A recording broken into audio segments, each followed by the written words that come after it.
Well, Matt, it is Patriots Day weekend here in Boston. Sunny skies above Fenway Park following the rainout last night. It's the first of what is now a three-game series between these American League Eastern Division rivals, the Boston Red Sox and the Tampa Bay Rays on Fox.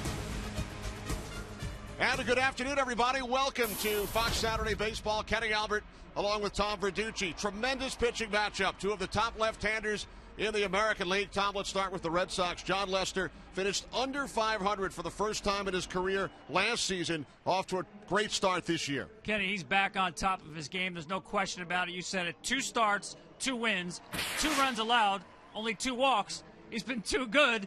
He's been reunited with John Farrell, his former pitching coach, now the manager. Also reunited with that devastating cut fastball. He has that back. And Lester has faced and beaten C.C. Sabathia and R.A. Dickey, the National League Cy Young Award winner, his first 2 starts.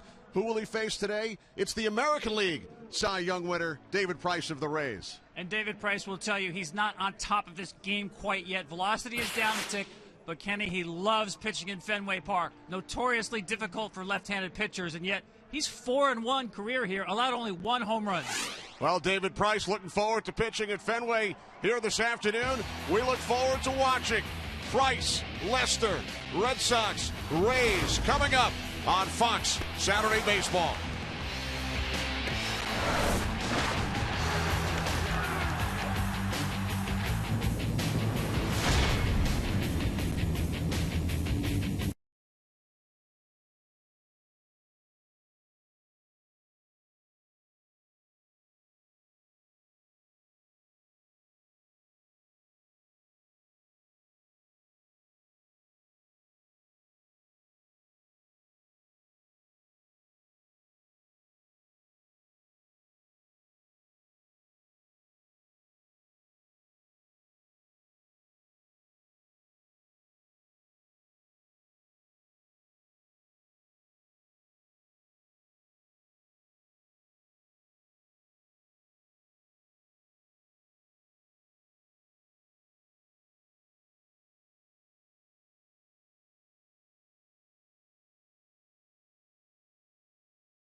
Rays and Red Sox postponed due to rain last night.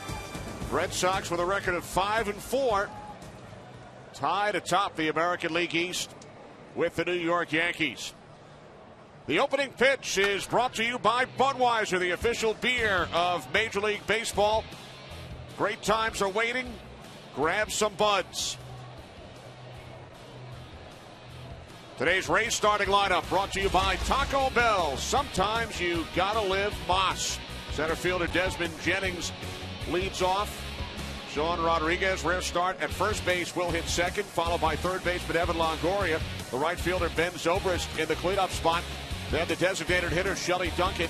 Yunel Escobar bats sixth as John Lester takes the mound for the Red Sox. Bottom of the order, Ryan Roberts, the second baseman, catcher Jose Molina, and the left fielder Matt Joyce. We told you about John Lester. He has won his first 2 starts for the first time in his 8-year Major League career. Victories in New York and in Toronto. He has allowed only 2 earned runs in 12 innings. Record of 9-14 for Lester. Last season, he's turned things around over his first 2. Yeah, you see a cut above. Of course, that's reference to that great cutter that he has. Last year, it was just so-so. Along with John Farrell, the manager, he got his release point back on top, and now he's got that good downward angle and a good late movement on that cutter. And living on the edges, again, with the cutter. Last year, too many of those cutters, middle of the plate, wound up as home runs. He needs front door and back door cutters, both sides of the plate. And Tom, the defensive alignment for the Red Sox, brought to you by Scott's, official lawn care company of Major League Baseball.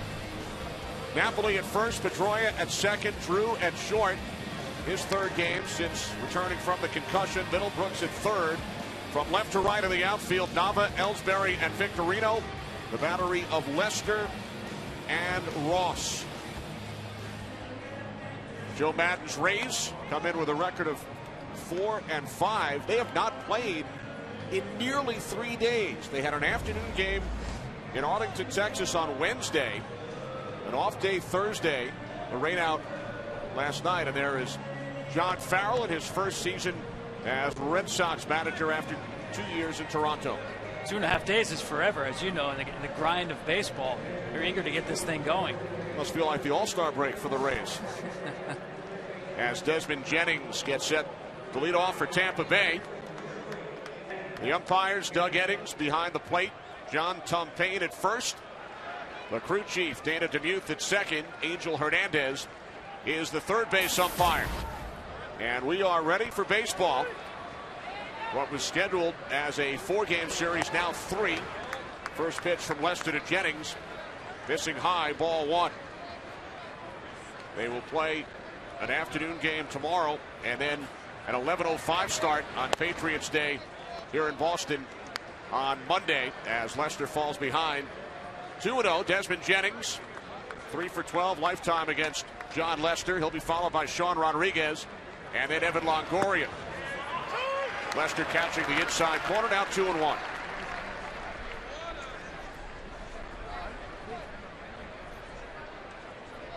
The Rays have had trouble scoring runs, only 7 over the last 4 games. Now 2 balls, 2 strikes on Jennings. They've actually won 3 games, Tom, by a shutout. But when they do not shut out their opponent, Tampa Bay just 1-5. One bright spot for them, the defense has been exceptional, but the offense, yeah, absolutely has not gotten going, especially the back half of the lineup. That's been an issue. 2-2 from Lester, foul back just to our right. Great defense on both sides. Both the Rays and the Red Sox have each committed only 2 errors so far over the first 9 games. A lot of times, Kenny, early in the season, you're going to see some sloppy defense when you run into a lot of cold weather.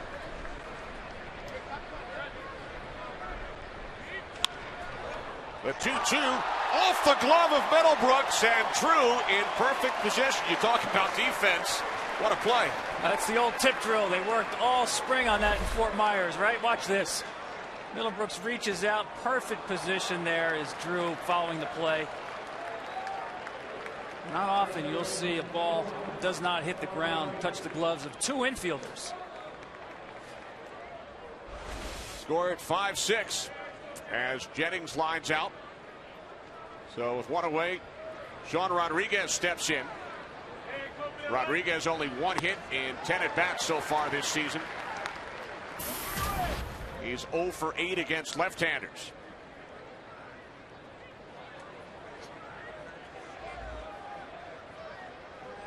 One out, top of the first inning. The 0-1 from Lester. Missing away, 1-1. There's that breaking ball. I know we talk a lot about the cutter with John Lester, but he has 4 above-average pitches.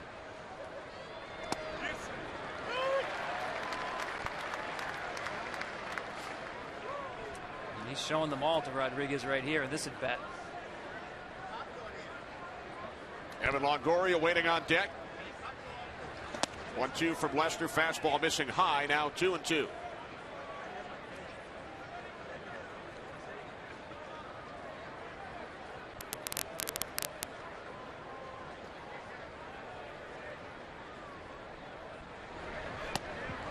Full count. That's a strike. That's a strike. That's a strike. Come on now. That's a strike. Payoff pitch from Lester to Sean Rodriguez. Inside, ball 4. So the Rays have their first base runner. It's a nice at bat here by Rodriguez, getting on base here. Lester's trying to run these cut fastballs in on his hands and just barely off the plate. Saw that all the way, did not bite. So with Rodriguez on at first, in steps Evan Longoria. He's batting .345, but all 10 of his base hits have been singles.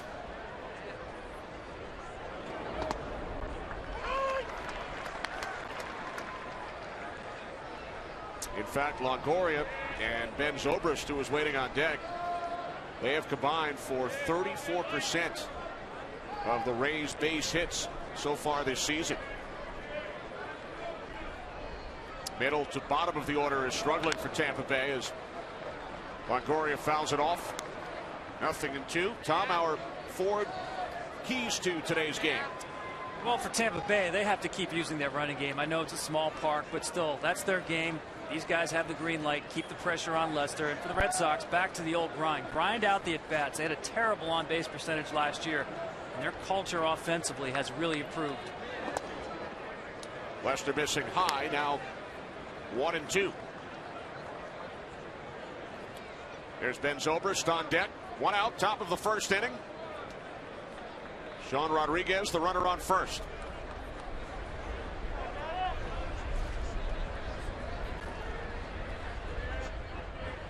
One, 2 to Longoria. Lester missing high and away. 2 balls, 2 strikes. Kenny, we talked to Joe Madden about that running game, and he likes their default mode to be the green light. Leave them on their own. Trust the runners. Trust what they see. If they see an opening to take a base, go ahead and take it instead of waiting for a signal to run. I love Madden's philosophy. He said, "We do not like to coach the athleticism out of a player. It is a mortal sin of coaching. They are on their own until we say no." And I love that philosophy as well. A lot of times, especially on the amateur levels, kids tend to be more overcoached than undercoached. Certainly, he's got a lot of trust, and he does have a very athletic roster where he can use that speed. Second straight full count. Rodriguez goes. Payoff pitch, a called strike 3.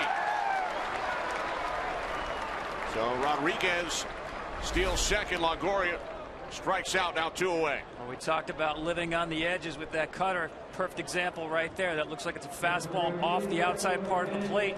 Runs back over the back door, the outside corner of the plate. Perfect execution. So with 2 away, here is Ben Zobrist. Switch hitter batting from the right side against the left-hander John Lester. Zobrist batting .364 over the first 8 games, and he leads the team with 9 runs batted in. Shelley Duncan on deck should Zobrist reach. Rodriguez takes his lead off second with 2 outs.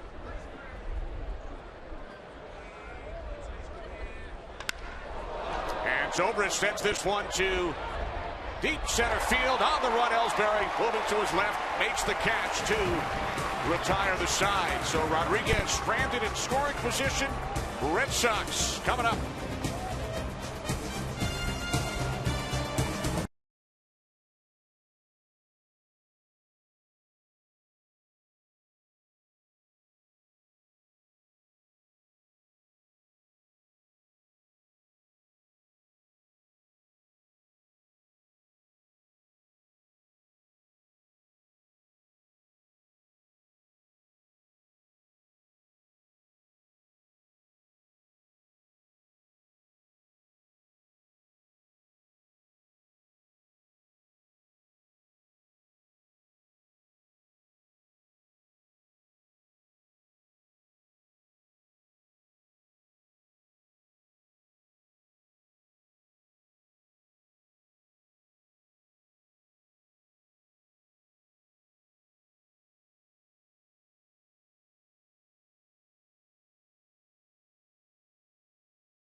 brought to you by Taco Bell. Sometimes you gotta live Boss. Jacoby Ellsbury, the center fielder, leads off, followed by right fielder Shane Victorino.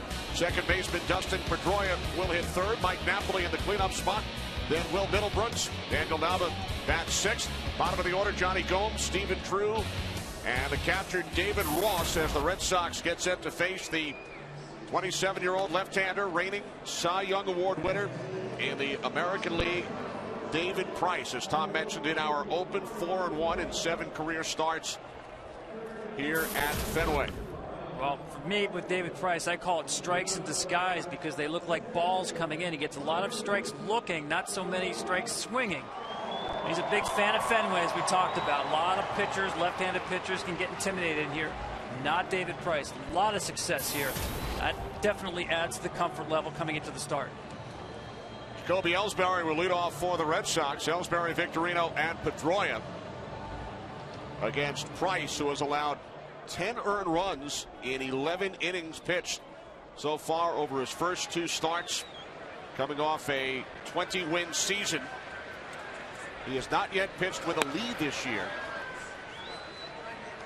As Ellsbury takes ball 1 here at Fenway. 4-1 in 7 starts. He has allowed only 1 home run, but none over the last 36 2/3 innings. That home run hit by Darnell McDonald.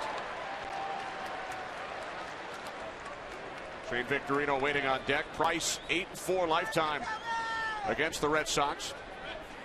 He pitched a gem here last September 25th. A complete game 5-2 victory. Struck out 13 and did not walk a batter in his last start here at Fenway. And again, I mean, we talk about, obviously, because of that left field wall, it can be a nightmare for left-handed pitchers. You saw that 4-1 record, 800 winning percentage. Only Lefty Grove and Herb Pennock, a couple of Hall of Famers, have a better winning percentage lifetime in Fenway with at least 7 starts than David Price. Of course, they've been playing baseball here, Kenny, for what, 101 years. That's right. Ellsbury awaits the 2-2. Price missing away. How about this time? Ellsbury against the Rays last season. He had .469, 15 of 32. As we take a look at Price here at Fenway. And some of the other names from the past, left-handers, who have started at least 7 games in this ballpark. Some pretty elite company. Nice play by Longoria to retire Jacoby Ellsbury for the first out. It looked like he just got in on Ellsbury right here. He's just trying to fight this thing off to get to another pitch. Easy play for Longoria.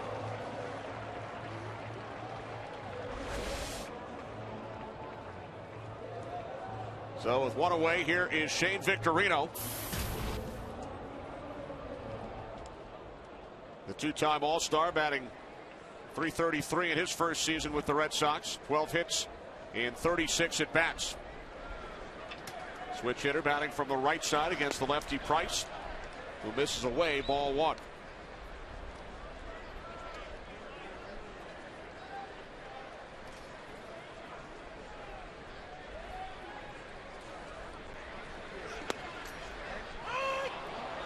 Now 1-1 on Victorino. 1 for 4 lifetime against Price. When you have a Cy Young season, obviously a lot of things go right. For David Price, first inning was one of those things that went very well for him last year. Allowed only 3 runs all year last year in the first inning. But has already allowed 2 first-inning runs this season. Allowed a 2-run home run off the bat of the Orioles' Matt Wieters in the season opener.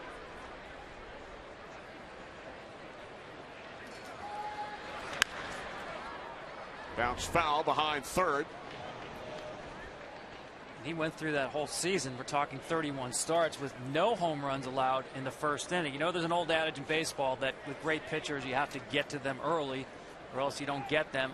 I'm not sure that applies to everyone. I do know that normally the first inning is the highest scoring inning in a game. It's the one time where you can line up your lineup the way that you want. Basically, You know, it falls where it falls thereafter, but it should be your optimum run scoring lineup in the first inning. 2-2, fastball in for a called strike 3.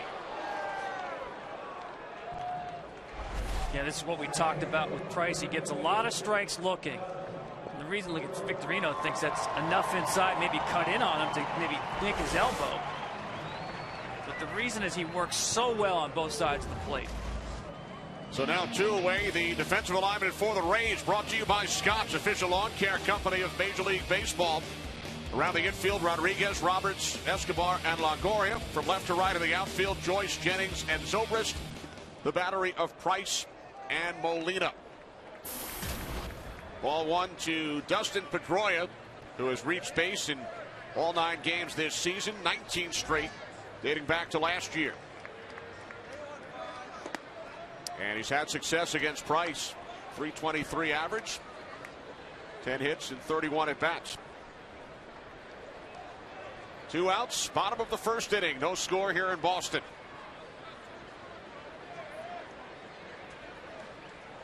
Sunny 45-degree afternoon following a rain out last night. Game was called early.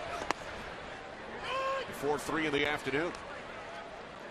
I like what David Price did right before that pitch. Threw 2 straight balls to Dustin Pedroia. He just walked off the back of the mound, had a little conversation with himself, going to reboot the system and get back on the mound and pump in another strike.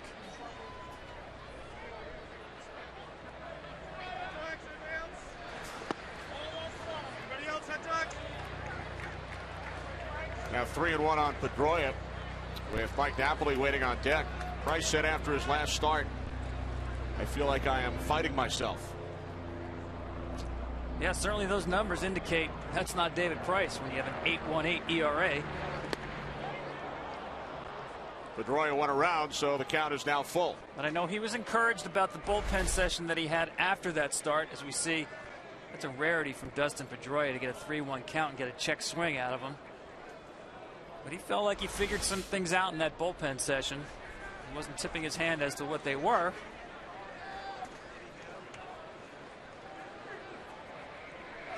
Payoff pitch to Pedroia. Fastball misses inside, so the Red Sox have their first base runner, a 2-out walk issued by Price to Pedroia.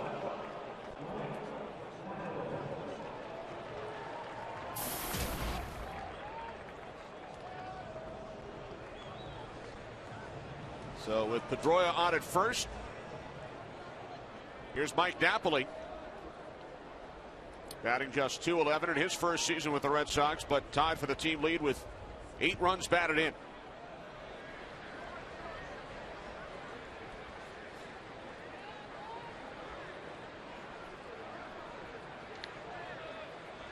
First pitch from Price, fastball in for a called strike, 0-1.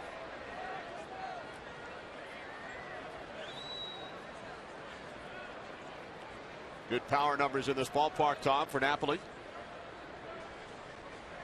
Yeah, I mean, if someone was born to play in this ballpark, it's Mike Napoli. You can see by the way they shift him there, especially in the infield. It'd be tough for him to get a ground ball through that left side. And Longoria and Escobar basically shaking hands.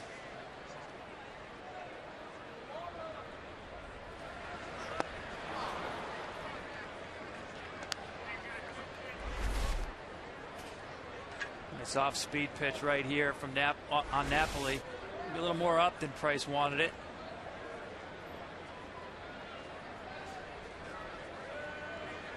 He's got a lot of options here with Molina behind the plate.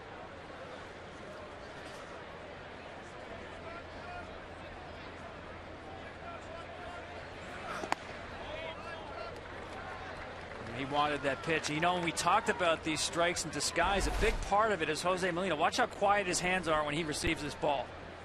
Just pulls it in slightly. He is, if not the best, certainly one of the best in the business at framing pitches. The Rays are real big believers that they can stretch the strike zone horizontally. Maybe not so much vertically, but inside and out, they think they can make the plate wider, both to the umpire and to the hitter. And Molina is a big part of making the plate look wider.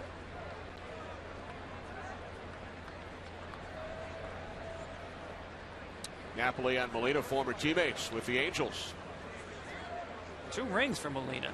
2002 Angels, 2009 Yankees.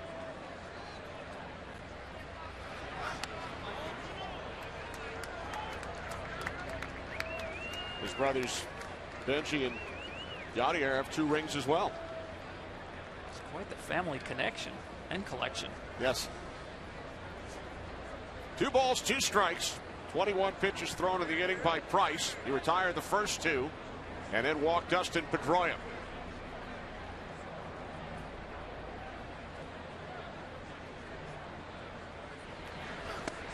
2-2, a called strike 3. Second strikeout of the inning for Price. Pedroia stranded on first. John Farrell not happy about it. No score. 1 inning in the books here at Fenway.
Further.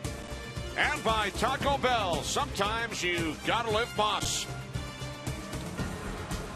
Kenny Albert, Tom Verducci back at Fenway Park. Top of the second inning with Shelley Duncan leading off against John Lester. Duncan went to spring training on a minor league deal. Made the team with Luke Scott on the disabled list. Spent the last 3 years in Cleveland after 9 seasons in the Yankee organization. Pops this one into left center. Nava under it. 1 away. Time now for a game break. We check in with Matt Vasgersian in the MLB Network studios. Matt?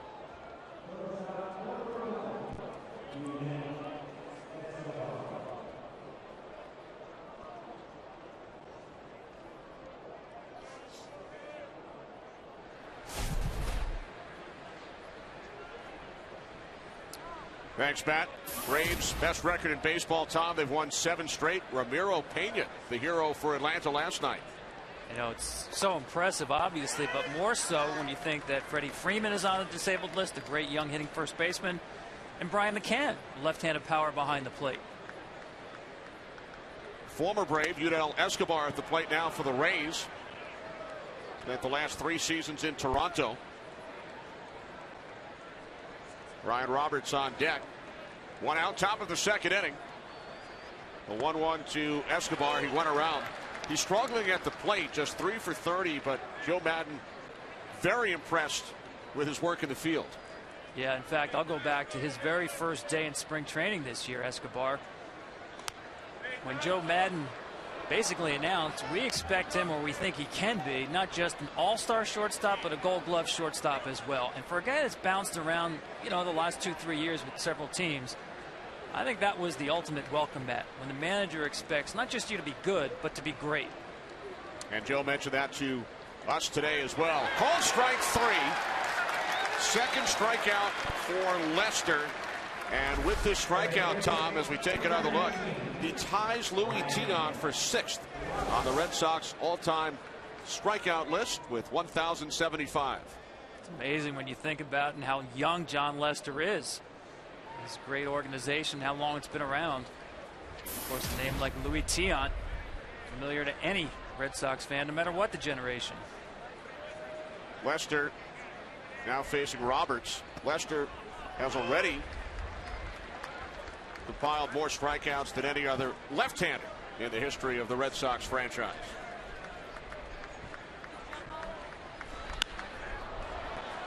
Roberts with a base hit into left center. First hit of the game for the Rays, their second base runner. Took advantage of an early mistake here by Lester. Left the breaking ball up in the zone. Nice job by Roberts. Didn't try to do too much of it. Kept his hands back right there.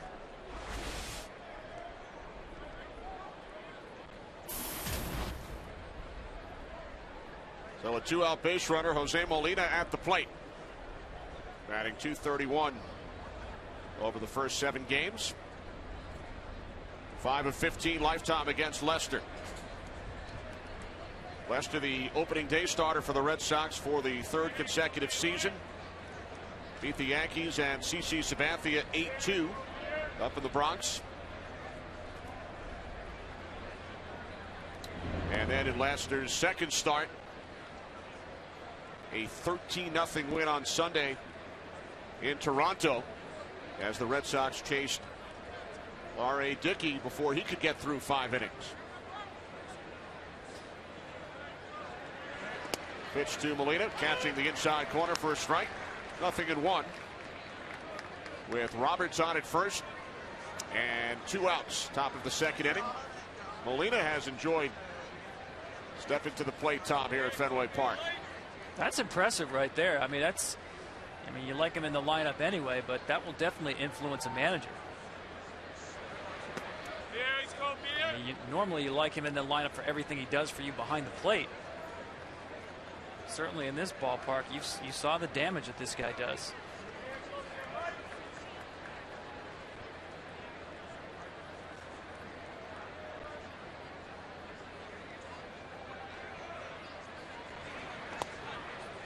We talked to Joe Madden, Kenny, about Molina's base stealing ability, something that's not often a topic of conversation, of course, but stole a base in Texas.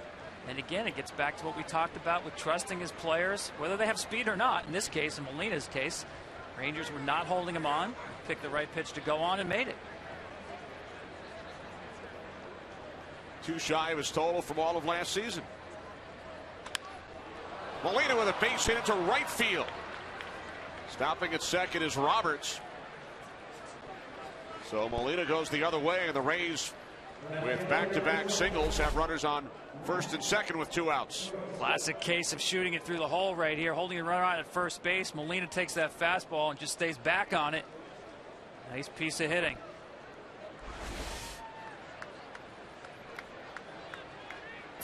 We mentioned earlier the struggles for the Rays this season for the middle and bottom of their batting order.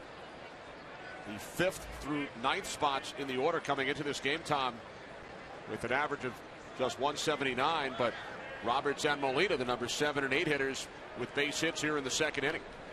And I joked with Joe Madden. I said, are you trying to hide Matt Joyce in that number 9 spot? Normally a guy you might see somewhere in the middle of the lineup, but hasn't had great success in his career against left-handed pitching. Hasn't been hitting really well lately. Madden did remind us Joyce is 2 for 3 against Lester. What he did not tell us is that last season Joyce hit a grand slam off John Lester. So he wasn't showing us all his cards. No. Huh? Well, I liked his theory too. When a guy's scuffling a left-handed batter, put him in there against the left-handed pitcher. It really forces them to keep the front side in and stay on the ball a little longer. Broken bat right back to the box. Lester with the toss to Napoli. Rays strand 2 in the second.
The strikeout pitcher is he makes his strikes look like balls. How does he do that? Well, command on both sides of the plate. Watch this at bat with Napoli, where his first 3 pitches he's working him hard right off the outside edge of the plate. It's ahead on the count. He thought he had a strike right there. Now he's going to bust him in. Now watch this pitch. Napoli looks like he's looking away. Gets the inside corner. Again, you're talking about a guy who doesn't get a lot of swings and misses. You think about him as a strikeout pitcher. Last year he ranked 56th in the big leagues in swinging strikeout percentage. Most of his strikeouts, it seems, come by pitches that look like balls to the hitter. Facing Will Middlebrooks, leading off for the Red Sox here in the bottom of the second inning. Price with 2 strikeouts in the first. Both Victorino and Napoli caught looking. Price threw 22 pitches in the first inning. Daniel Nava waiting on deck. Middlebrooks without a hit since his 3 home run game in Toronto on Sunday. He's 0 for his last 12 and grounds out to Price here in the second inning. Today's game presented by Chevrolet is sponsored by Budweiser, the official beer of Major League Baseball. Great times are waiting. Grab some buds.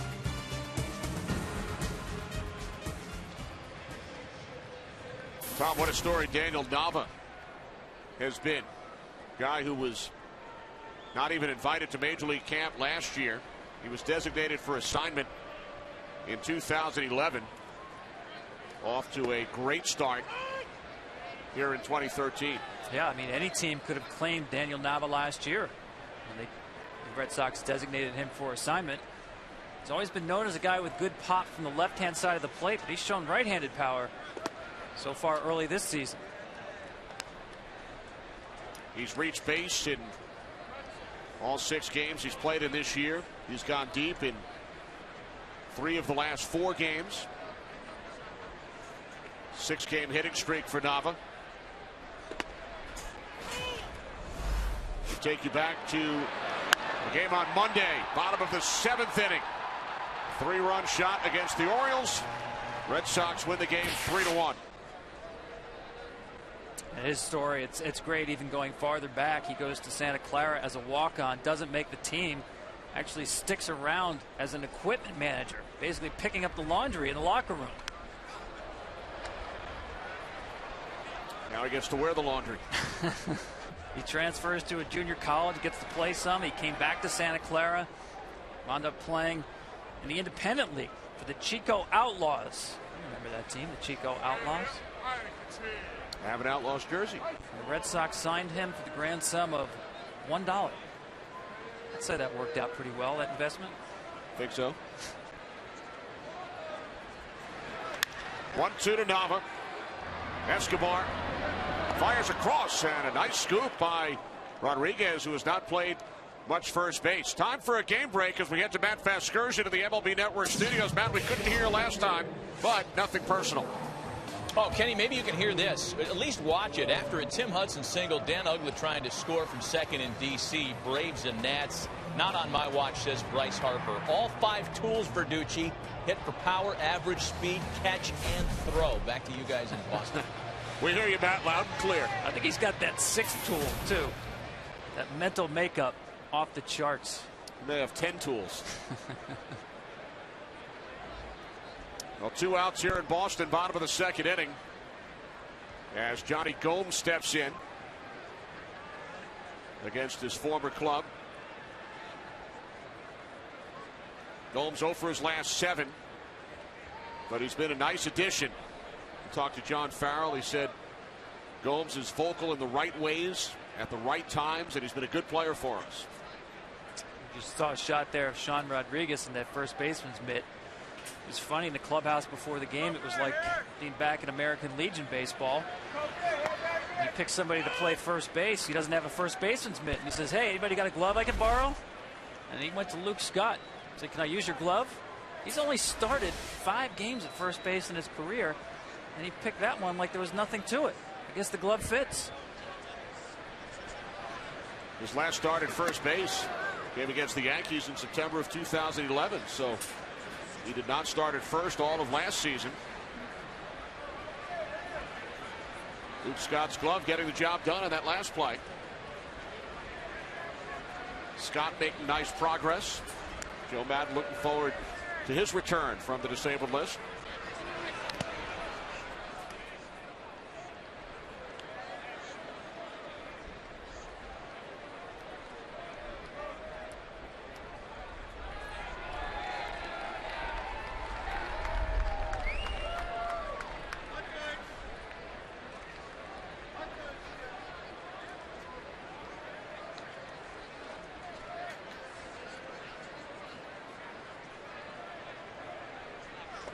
One-two to Gomes. Price missing away. 2 balls, 2 strikes.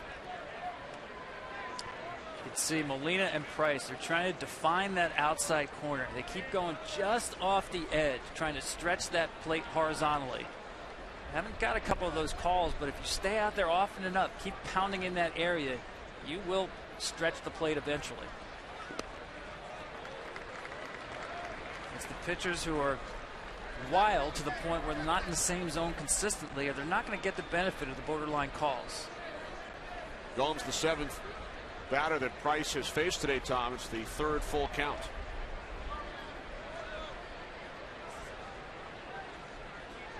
Pitch number 36 from Price, missing away. So for the 2nd straight inning, a 2-out walk. That's important for this team. I mean, the Red Sox last year, their on-base percentage, the worst for the franchise since 1946. I really think one of the driving motivators when they decided to remake this team, going back to the Dodgers trade last August over the offseason, was to get back to that kind of offensive attack that will grind out at bats. Maybe sacrifice a little bit of power, but put together deep at bats all through the lineup 1 through 9. So with Gomes on at first, here's Stephen Drew. Hit by a pitch March 7th during spring training. Suffered a concussion. Returned this past Wednesday. Wearing the same number 7 as his brother wore here in Boston. J.D. Drew.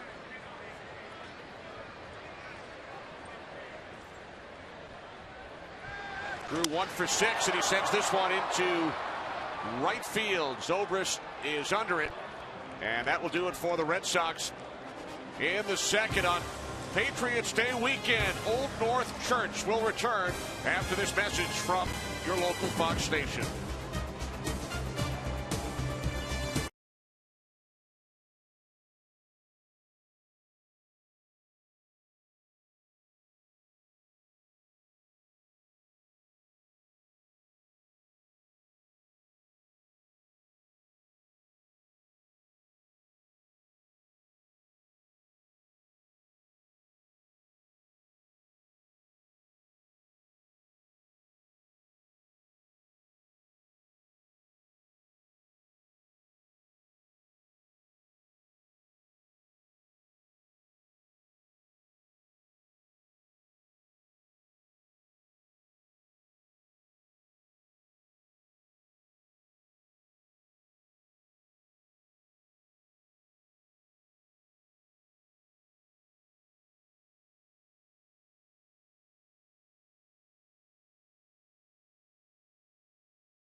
here in the top of the third inning. No score. Jennings lined out, leading off the game, off the glove of the third baseman Middlebrooks into the glove of the shortstop Drew. Jennings takes strike two. Sean Rodriguez on deck. Then it will be Longoria.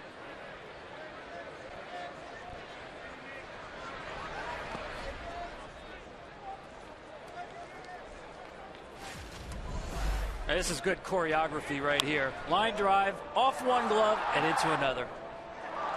You can go a whole season without seeing another one of those. Just like they drew it up.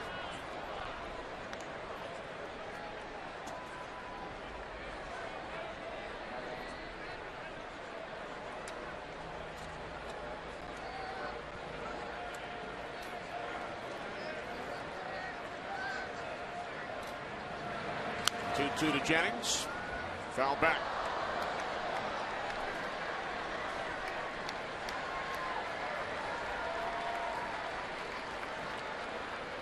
Lester getting ahead of the count. That's extraordinary. 80%.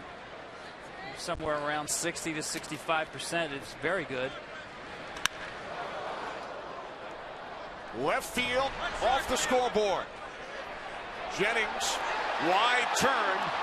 And now hits back to first. It's a wise decision by Jennings right there as well. Ball's hit so hard and rockets right back to Nava. He would have been out at second base. And watch Pedroia here. He's just expecting him to get there. Watch Jennings take a real hard turn. He's got two on, definitely on his mind, and whoop!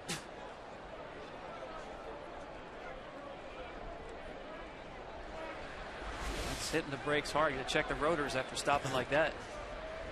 Third hit for the Rays.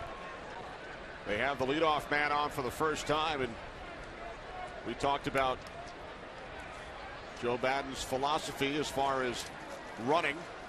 Jennings 31 of 33 on the base paths last season, 3 for 3 this year.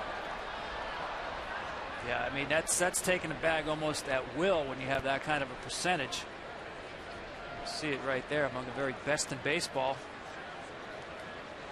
Lester fairly quick to the plate, but last year base stealers 13 out of 16 against him. Not a lot of attempts, but a high success rate. Rodriguez walked his first time up and stole second. 0-1 from Lester, base hit down the left field line. Jennings around second, heading for third. Nava had some trouble with it in the left field corner. Jennings scores. Rays lead 1-0.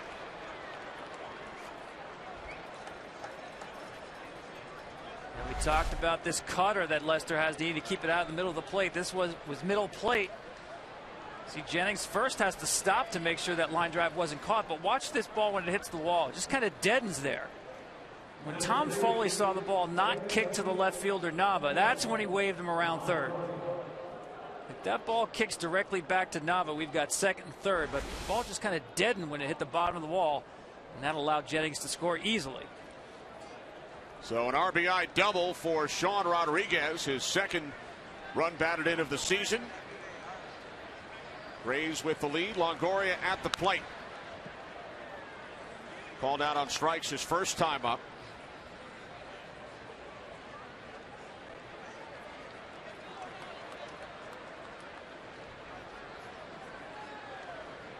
Only Matt Kemp with a higher April batting average than Evan Longoria among active players.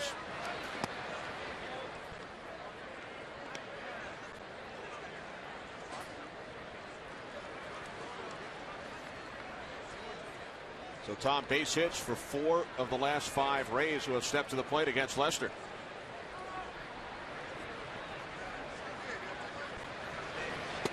Again, it's not often you will see in this ballpark someone score from first base on a double to left field, especially with less than 2 outs. He gets the call right there. Lester also trying to stretch the strike zone down and away. Did right there. It's a testament to Jennings' speed that he can score from first on a double in this ballpark.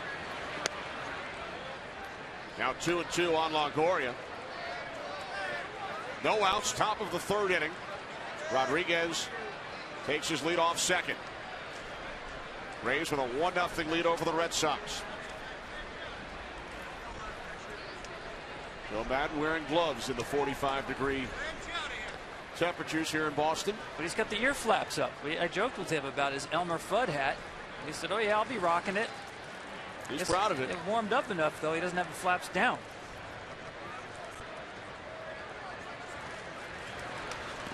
In the dirt. Throw down to third, and Rodriguez is in. That's just great anticipation. As a runner on second base, you have to anticipate this ball is going to be in the dirt before it hits the dirt. Have that secondary lead sending it toward third base. Good decision by Rodriguez. So Rodriguez to third on the wild pitch. Good base running by the Rays here in the third inning. This is going to force the Red Sox to bring their infield in. So that aggressive base, that 90 feet there by Rodriguez, really changes this at bat. Payoff pitch to Longoria, and he strikes out for the second time for the first out of the inning. It's a strikeout situation here for Lester, and he gets it. Started him with the big breaking ball. This is the pitch where, again, he's trying to work down and away, and he's going to get this call right here. That puts the count in his favor, misses down and away. Here's the pitch that gets away from him a little bit. The breaking ball just bounced it. Nice cutter, working down and in. Longoria, I talked to him in spring training about his two-strike approach. His answer was, I don't have one. He said, I get 3 full hacks, I'm going to use them. Or at least he didn't have one that he wanted to let you know about. Well, he's not going to shorten up just to put the ball in play. That's one case, though, where the strikeout certainly does loom very large. Ben Zobrist fouls one off down the left field line. Zobrist fly to center his first time up. Patriots sweatshirt on Patriots Day weekend. Marathon Monday. 11:05 start here at Fenway. Breakfast with the Red Sox.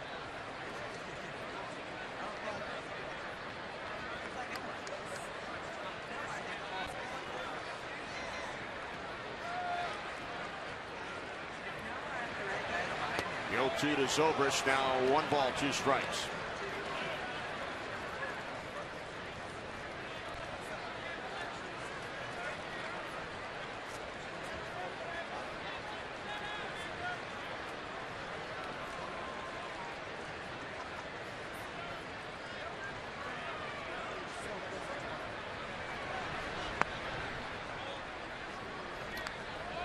Now 2-2 on Zobrist with 1 out, top of the third inning.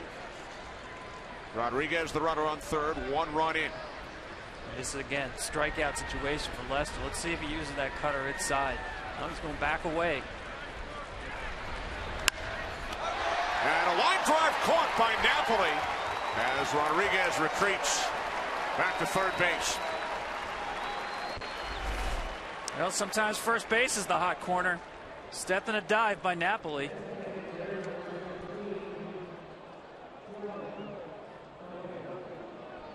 Almost had a double play in order. You see Rodriguez break here. But by the time Napoli got back to his feet, wise to hold on to the ball. So with 2 away, here's Shelley Duncan. Fly to left in the second inning.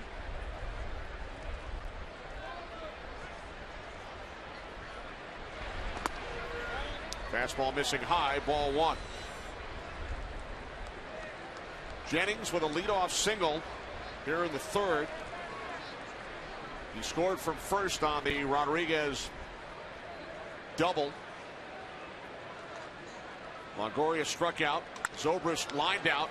Now a hard hit ball to the third baseman Middlebrooks, and he throws out Duncan. So Lester gets out of the inning, having allowed just the 1 run.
We welcome you back to Fenway Park on Fox Saturday Baseball.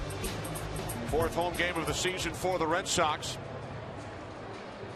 They trail David Price and the Rays 1-0 as David Ross leads off for Boston here in the bottom of the third inning. And Tom, Price pitching with a lead for the first time in his 3 starts this season.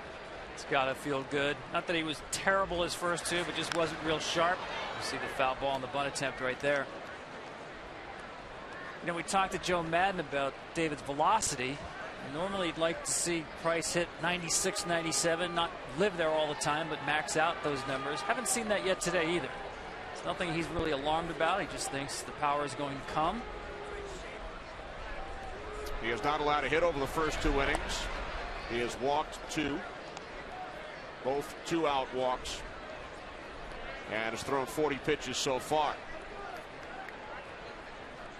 Ellsbury on deck, then Victorino.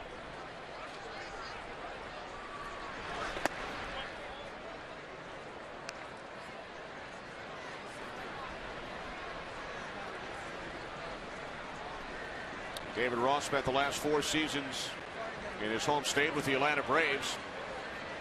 1 for 9 at the plate this season as a Red Sox.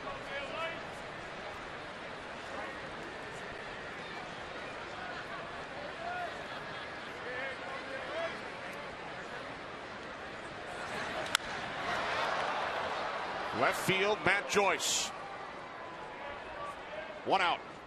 Well, prior to the last half inning, before the Rays scored their run, we spoke with Red Sox manager John Farrell, and we asked John how he has enjoyed his return to the Red Sox. Kenny, this is an honor to be back here with this organization, and you know, the 4 years previous been here, a little bit of an understanding of what the expectations are here in Boston and everything that goes along with it. John, 2 strong starts from John Lester so far. What do you see today? Pretty similar, Tom. You know, I think the biggest thing is he's worked downhill pretty consistently throughout spring training and then the first 2 starts of the year. And I think more than anything, it's probably sharpened up his secondary stuff. And more importantly, he's kept some fastballs out of the middle of the plate. Thanks, John. Good luck. Okay, guys. John Farrell, Red Sox pitching coach from 2007 through 2010 before heading north of the border to the Blue Jays. You know, the word that stood out for me that he used with Johnny Lester was downhill. That was something that was missing last year. We talked about Lester's backside collapsing in his delivery, which caused him to lower his release point and really push the ball up to the plate. This season, he's standing taller on the mound and driving the ball downhill. His release point about a good 5 or 6 inches above where it was last year, and that's where you get the late action, especially the downward tilt. And I don't think it's coincidence that this happened with John Farrell back in town with Boston. Don't forget, during spring training, he was in every bullpen session for these pitchers. He told us he doesn't have the time necessarily now to watch every starting pitcher's bullpen session. Obviously, the time constraints being a major league manager is a little different than being the pitching coach in terms of availability. But in spring training, he was definitely hands-on. 1-2 to Ellsbury. Now 2 balls, 2 strikes. And keep in mind, Lester had his best years when Farrell was here as the pitching coach. I certainly can say the same for Clay Buchholz. And those 2 certainly have responded. We've combined 4 really good starts so far.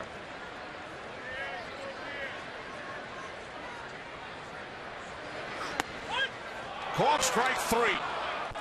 So Ellsbury down on strikes. 3rd strikeout for David Price. It's just amazing how David Price does this. Just 3 strikeouts, all of them looking. You know, I just think with David Price as a hitter, when you have 2 strikes, you have too much to cover. You have to cover both sides of the plate, and you have to cover movement to both sides. In other words, he can cut the ball in on you, and he can also run it away from you. And he can do that on both sides of the plate. That's a lot to cover as a hitter. So for the 3rd straight inning, Price has retired the first 2 Red Sox he has faced. In the 1st and 2nd, he would then walk the 3rd batter. Victorino takes strike 1. The great Fred Lynn in the ballpark today. What a year, 1975, and of course that first Grand Slam home run in All-Star history. Great career. Off Atlee Hammaker. I was a 5-tool player, Kenny. I think that was before they invented the term 5-tool player.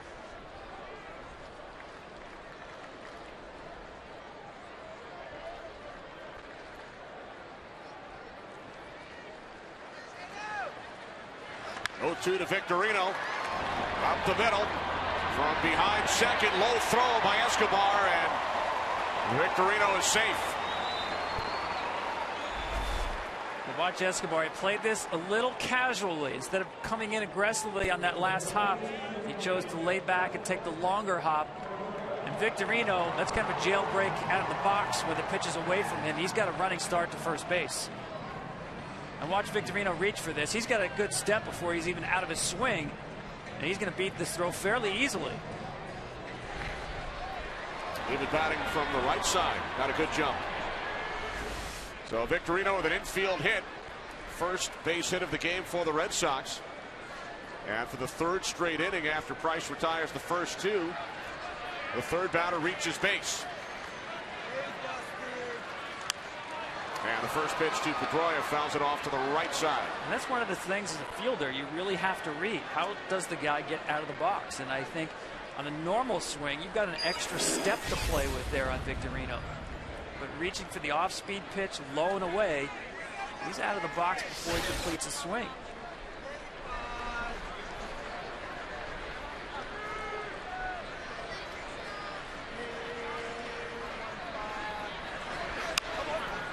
Another foul off to the right. 0-2 on Pedroia, who walked his first time up.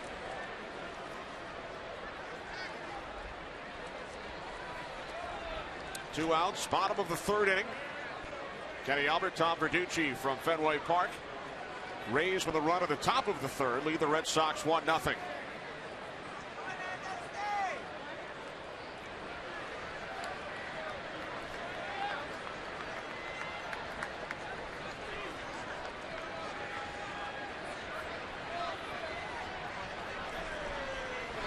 Pedroia back in, or excuse me, Victorino back in with Pedroia at the plate.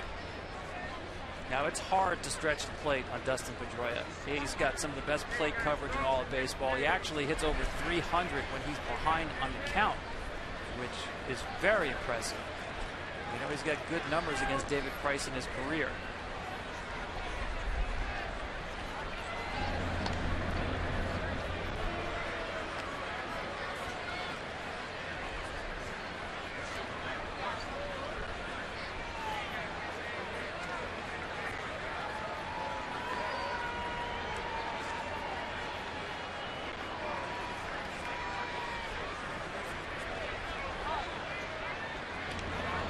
Straight time, Price is thrown over.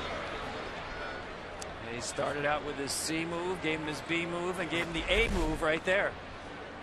Watch Rodriguez here. You can tell he played his middle infield. Look at those reactions. Very good to save that ball from going down the line. Using that borrowed first baseman's mitt. Only his 6th career start at first.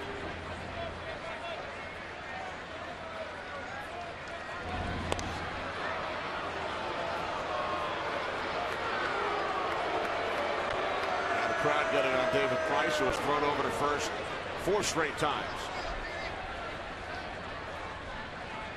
Well, it's a classic case of the count and situation hinting at a stolen base opportunity. 0-2, 2 outs. Figure he might get something off speed here. You get thrown out, you've got Pedroia leading off the next inning. Victorino goes, throw down to second, not in time. So Victorino, who stole a career-high 39 bases last season, with his 3rd steal for the Red Sox this year. And I like the pitch called by Molina there, the high fastball, give him a chance to throw him out, knowing it's a run situation. But for all the times he threw over there, watch this jump. That's a very good jump by Victorino. I'm not sure Molina, even with a good throw, has a shot at getting him at second base.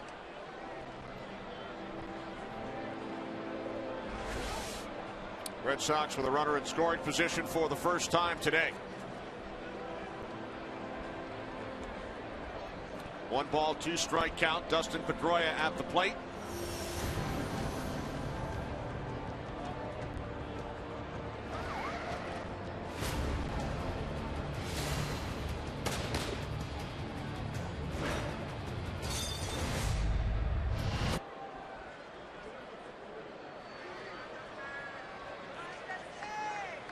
Joe Madden calling in his right fielder Zobrist. And now the 1-2 from Price, missing high and away. 2-2.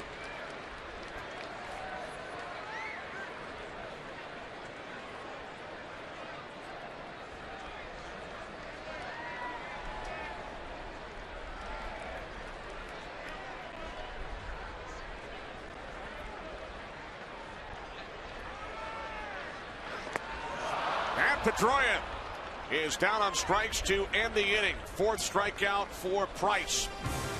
1-0 Rays through 3 here in Boston.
Fifteenth, 1947. Jackie Robinson broke baseball's color barrier when he took the field for the Brooklyn Dodgers. Robinson would go on to have a Hall of Fame career, but it's his courage, strength, and perseverance on and off the field for which he is most remembered.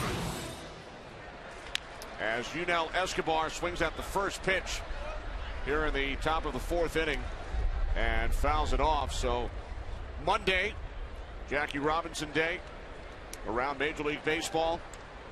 The only jersey retired throughout MLB, inducted into the Hall of Fame in Cooperstown back in 1962. Yeah, that's one of the great tributes baseball has done, that every year, April 15th, 1947, I think about that being really the ultimate opening day of baseball. There was baseball before Jackie Robinson, and there was baseball after Jackie Robinson, and that's when it truly became America's pastime. I had a chance to attend a screening of the new motion picture 42 last week. I have 3 words, Tom, for you and the viewers. Go see it. I can't wait to see it. And what's really nice, Kenny, is I've heard a lot of players say the same thing. I know some of the Red Sox players got a chance to see a sneak preview when they were in spring training. But you hear the players talk about it, whether they know the story or not, in terms of great detail. Escobar, center field, right into the glove of Jacoby Ellsbury. Harrison Ford did a brilliant job playing the Branch Rickey character. Rickey, of course, the Dodgers general manager at the time.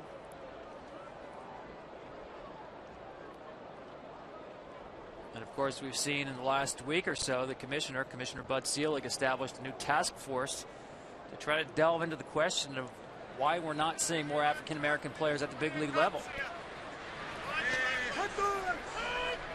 I think it was a great idea because I think the answers will take study, will take time. There's not everybody wants one easy answer to solve a problem. I don't think that's the case. 0-2 now on Ryan Roberts. But the percentage of African American players this year was down to a little under 8%.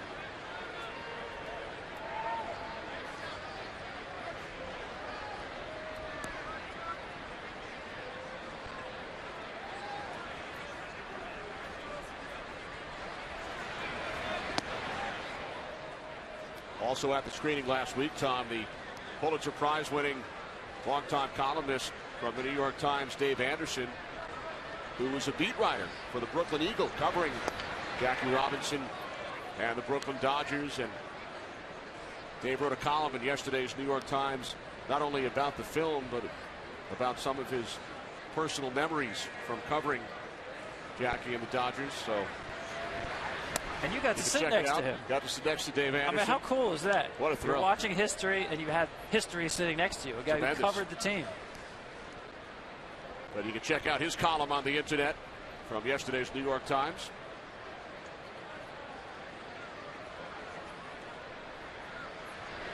Payoff pitch to Roberts. And he shoots it into right center. Victorino. 2 away. Today's game presented by Chevrolet is sponsored by Scotch, the official lawn care company of Major League Baseball. And by the U.S. Postal Service. Schedule your free package pickup today. 2 up, 2 down for the Rays here in the top of the 4th inning. As Jose Molina on one hop rounds out to Dustin Pedroia. A 1-2-3-4 for John Lester.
Baseball presented by Chevrolet.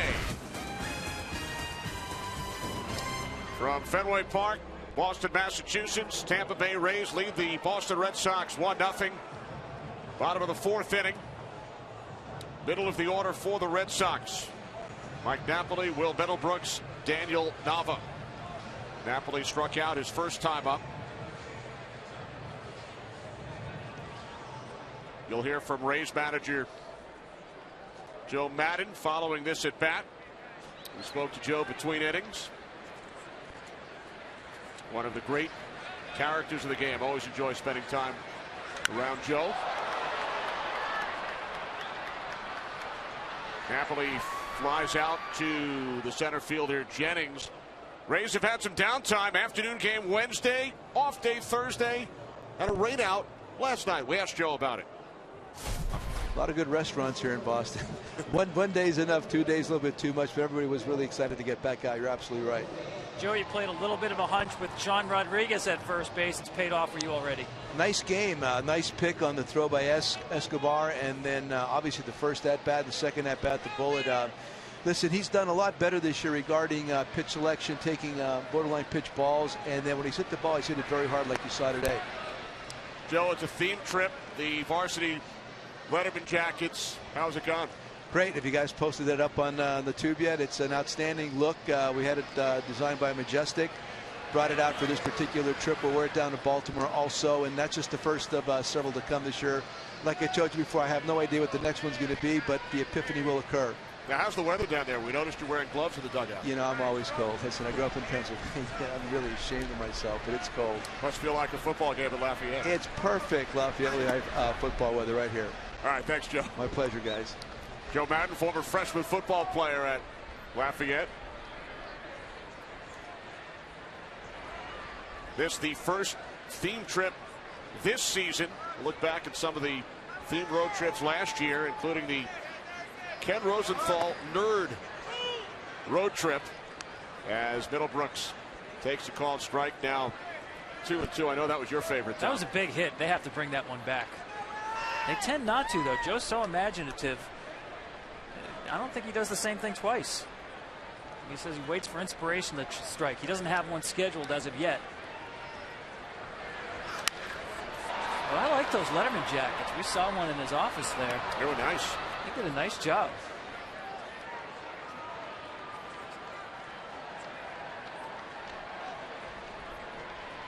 So we look forward to finding out about the next Tampa Bay Rays theme trip this season. The full list is in the Rays Media Guide, page 24. First time I have ever seen the word nerd in a media guide of a sports organization. They have their fun, don't they? I mean, when you play for the Rays, be prepared for anything, whether that means the lineup, playing a different position, or having a nerd outfit on a road trip. They keep it loose.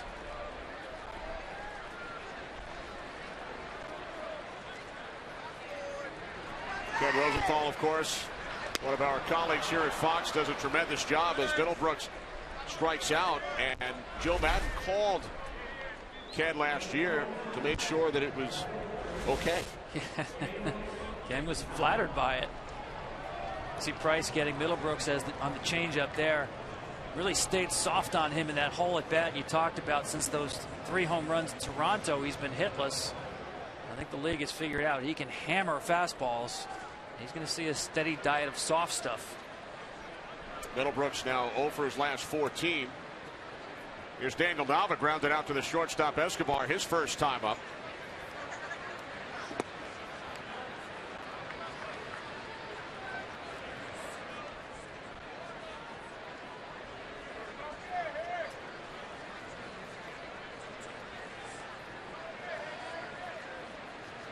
So for the 4th straight inning, Price has retired the first 2.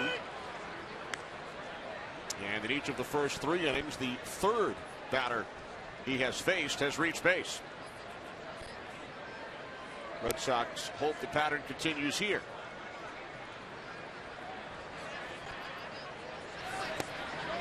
Now 1-2 on Nava.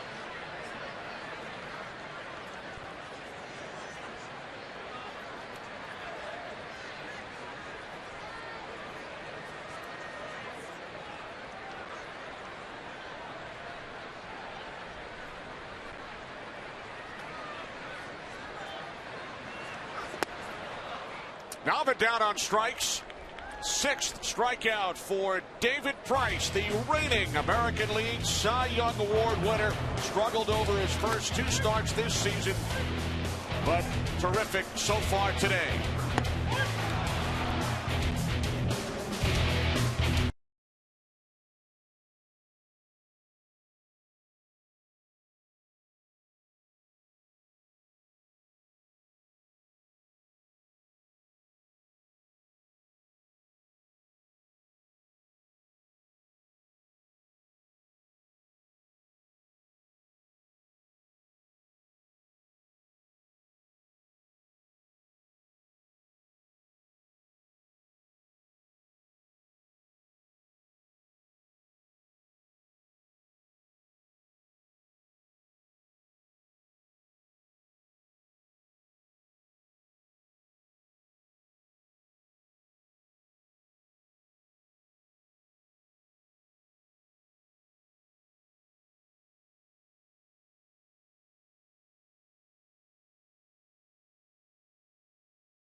Top of the 5th inning here at Fenway Park as Matt Joyce leads off for the Rays against John Lester, who has retired the last 6 since allowing the only run of the game back in the 3rd inning.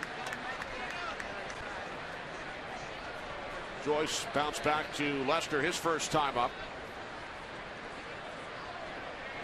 Lefty against lefty. Now 1-2 on Joyce with Jennings on deck, then Rodriguez.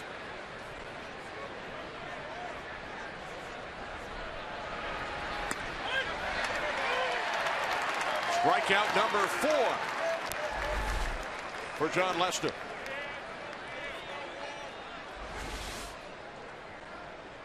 Well, the Rays lead in 1-0, Tom, here in the top of the 5th inning, and we talked about this tremendous pitching matchup, and so far it has lived up to its billing. As good as advertised, two of the best left-handers in all of baseball. Interesting, too, that talk about these guys pitching in the American League East. We know how tough this division is, especially the offense in this division.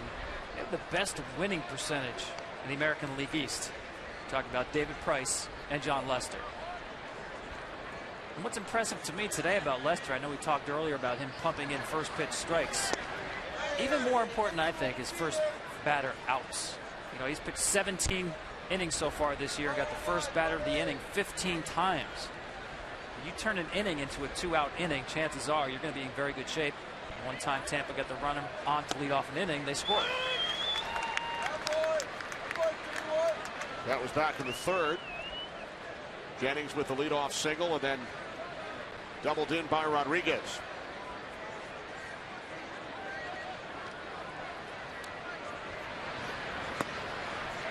And you mentioned their respective records within the division.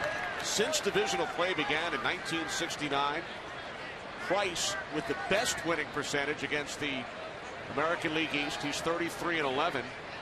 Lester 46-20, right behind him.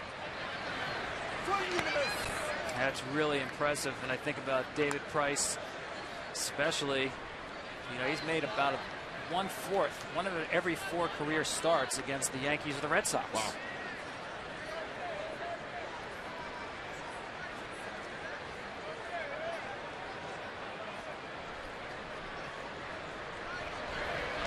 Payoff pitch to Jennings.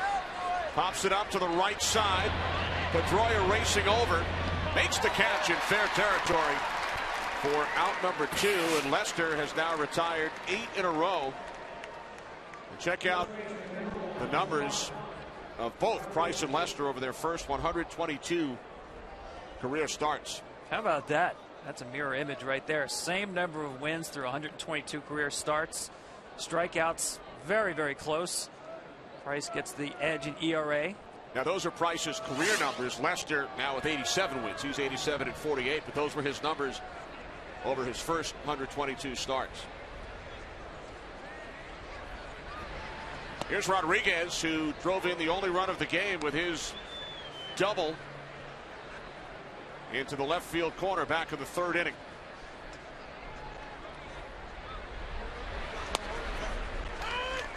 And Tom, when you talk about this Red Sox staff and what their starters have done over the first 9 games, Boston starters have allowed 3 or fewer runs in all 9 games so far this season. Last time a Red Sox team accomplished that, Babe Ruth made 3 of the 9 starts. It was back in 1916. That is an amazing stat. That's obviously not a clunker in the bunch coming out of the gate. And I think any scenario you drew up for the Red Sox in 2013 typically began with the word if. You see Rodriguez swing over that off-speed pitch. It's usually if Lester and Buchholz get back to where they were a couple of years ago. So far, so good. That's the early sign on Boston. Buchholz, the scheduled starter tomorrow against Boston native Alex Cobb of the Rays, who has won both of his career starts here at Fenway. And then Ryan Dempster and Jeremy Hellickson in the 11:05 a.m. start on Monday on Patriots Day. Payoff pitch, and Rodriguez got a piece of it.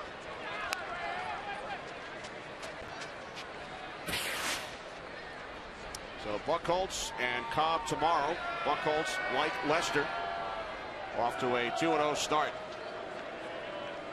Lester has never won his first 3 starts of a season. Last year he did not win for the 3rd time until March 19th. He strikes out Rodriguez, so Lester has retired 9 in a row.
Today's game, presented by Chevrolet, is sponsored by Lowe's. Lowe's, never stop improving. Well, David Price improved his stock around Major League Baseball last year when he became the Rays' first 20-game winner. He won a Major League high 13 games on the road. Won the American League Cy Young Award. Now over his first 2 starts this year, you see the numbers. But he has been brilliant today. Has allowed only 3 base runners over the first 4 innings. It's almost as if both starters kind of checked each other out and said, okay, it's going to be that kind of game. One of the last 16 batters that came to the plate reached base. Both pitchers have gotten sharper as this game has gone on. Johnny Gomes, one of the 3 Red Sox base runners, walked back in the 2nd inning. It's the 3rd career head-to-head meeting between Price and Lester. They have each gone 1-1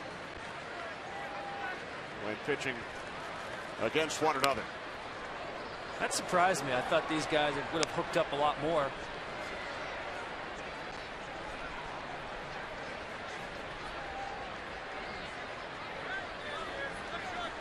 And some similarities between them too. I really think David Price went to another level last year with that cut fastball. Came up to the big leagues as a fastball slider guy and really evolved last year. The cutter was the real difference maker. Fastball missing inside, 1-2. It was the closest Cy Young race in the American League in over 40 years, since 1969. Price edging out Justin Verlander by just 4 points in the voting.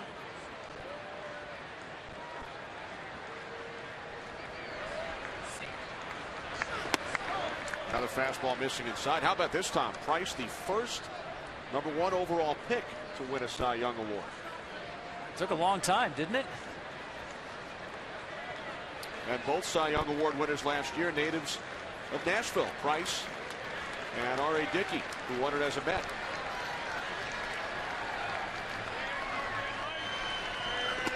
The 2-2, Price missing away. So Price was ahead in the count, 0-2, and he's thrown 3 straight balls. One very strange note, those 2 Cy Young winners on the same day started games their teams lost this year 13-0. The only day in baseball history in which 2 games ended 13-0 and started by reigning Cy Young Award winners. This past Sunday. Go figure.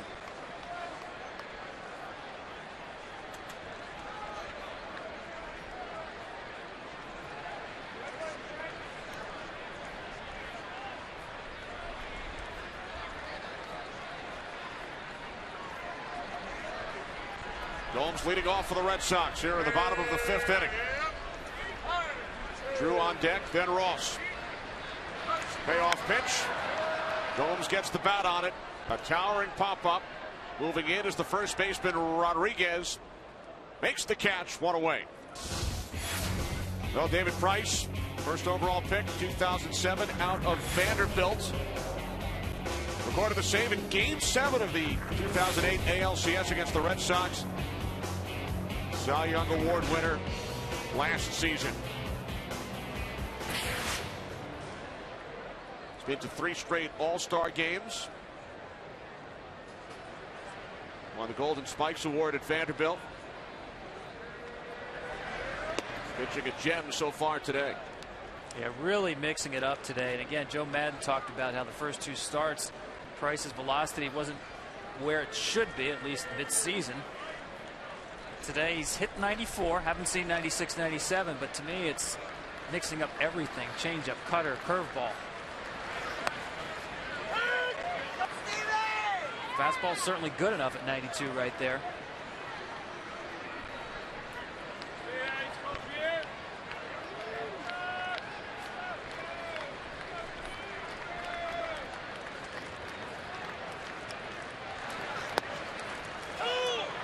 Tom, we saw that note a moment ago. No left-hander has won back-to-back Cy Young Awards in the American League. That's surprising to me. It's happened, what, twice in the National League? Sandy Koufax and Randy Johnson. As Drew is called out on strikes, that is strikeout number 7 for David Price. Couple of pretty good lefties right there. Sandy Koufax, 65 and 66, the last 2 years of his career. Just amazing. Once again, strikes in disguise for David Price. Drew thinks that pitch is off the plate. Got a lot of the plate, actually. Another strikeout looking for David Price. That's 5 out of his 7 strikeouts.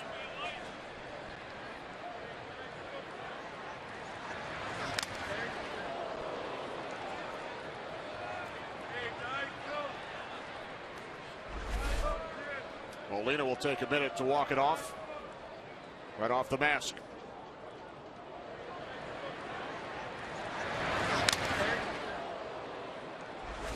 Yeah, that sounded bad. I'm sure it felt worse because that one was straight on.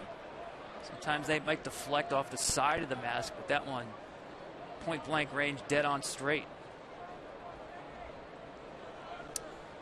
Well, Tom, celebrate the craft of baseball. For a chance to win a Chevy Impala and a trip to the MLB All-Star Game, visit ChevyBaseball.com.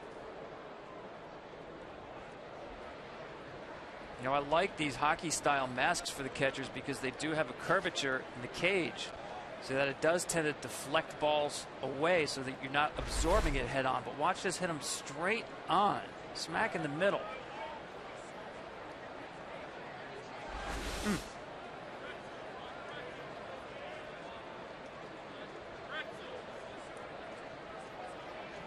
course, he's getting all the questions now. What city are you in? What day is it? Of course, what day? That's not a fair question to ask a baseball player. Every day seems like the last day. The days of the week don't matter. Groundhog's Day. So Molina will hang in there with Ross at the plate. He knows the feeling. Let's listen to the home plate umpire, Doug Eddings. He's wearing a microphone for us. You all right? Huh?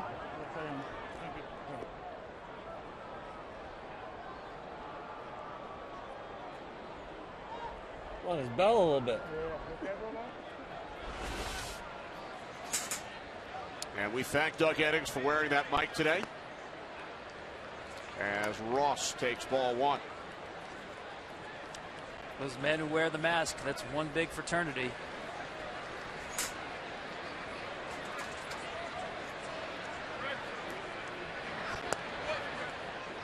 We're getting back to the back-to-back Cy Young Award winners for a second. The last pitcher in the American League, of course, a right-hander to win back-to-back Cy Youngs. You have to go back to Pedro Martinez, 99 and 2000. Here with the Red Sox.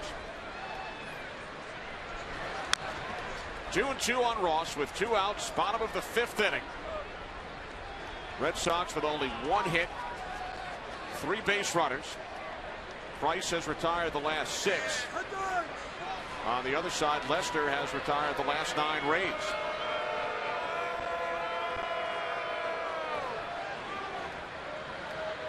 Just a difficult spot for Ross right here. I mean, you cover both sides of the plate, all kinds of different speeds, so many weapons for Price.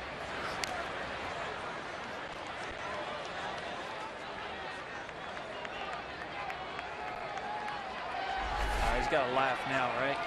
Better than crying. See if someone catches him on the left foot.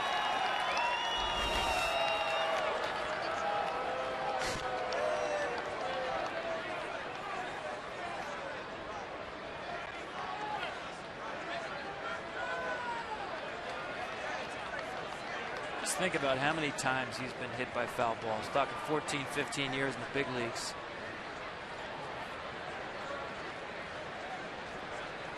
A lot of ice.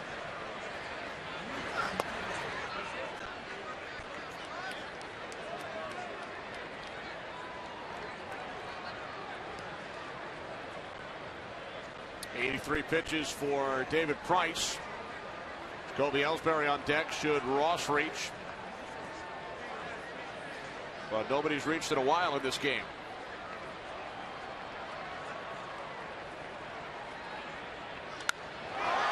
Ross, deep left field, over the Green Monster.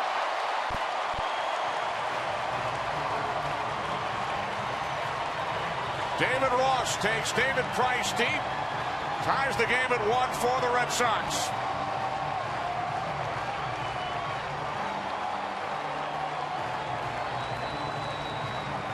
Well, we said David Price had a lot of weapons. He went to the same one he tried on Johnny Gomes on a full count where he got the pop-up. Went to the changeup 3-2. You'll say this is just a mistake that Ross just hammers. Center cut. David Price knew that as soon as it left his hand.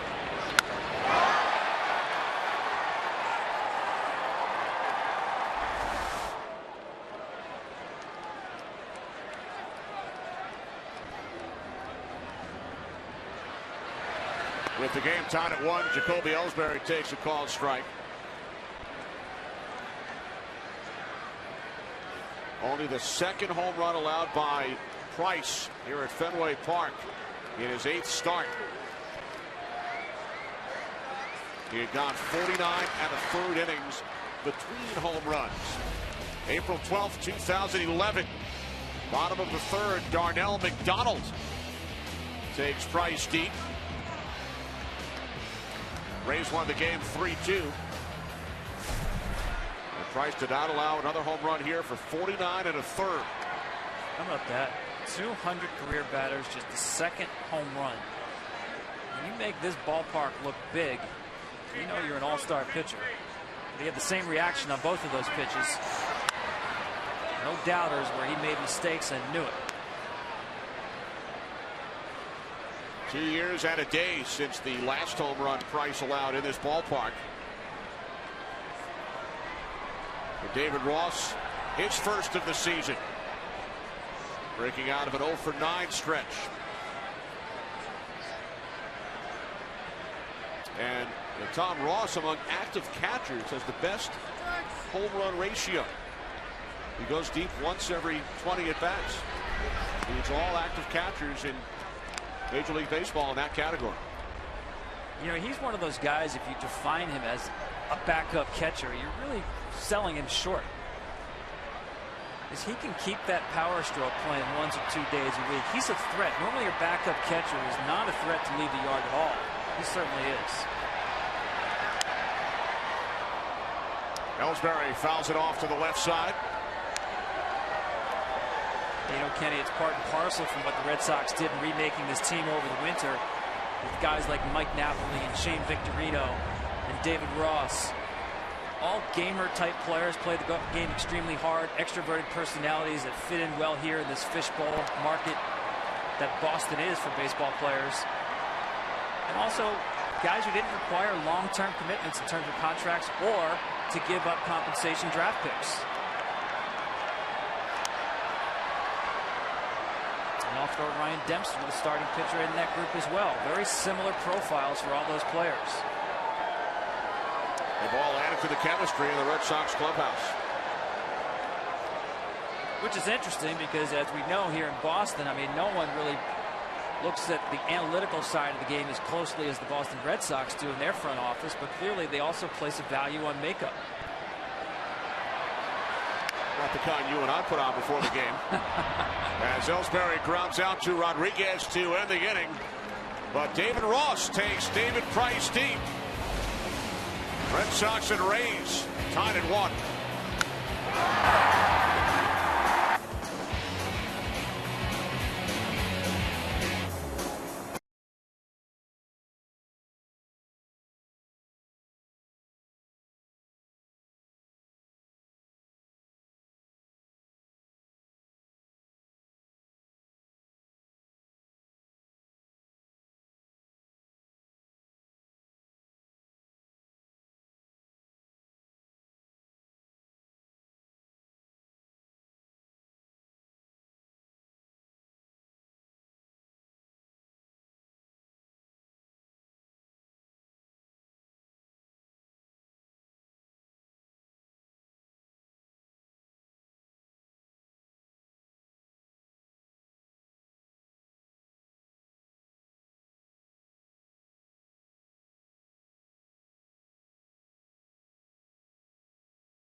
Back at Fenway Park, our Ace Helpful Player Profile brought to you by Ace, the Helpful Place. Happy birthday to Wally the Green Monster as Evan Longoria leads off for the Rays here in the top of the 6th inning. Tom, he was born, or at least we are told he was born on this date in 1997. Nice play by Middlebrooks. Fires across to retire Longoria. I'd like to see a birth certificate. Did you pick up a birthday present for him today? Well, he's been busy today, taking part in this marriage proposal. Now that's romantic. Proposal with Wally right there. I think Wally just said yes. As long as she says yes, we're okay. She's stunned. I think she agreed. There we go. We're good. Took her a minute. Congratulations. An engagement here at Fenway Park. Gotta make sure you invite Wally to the wedding now.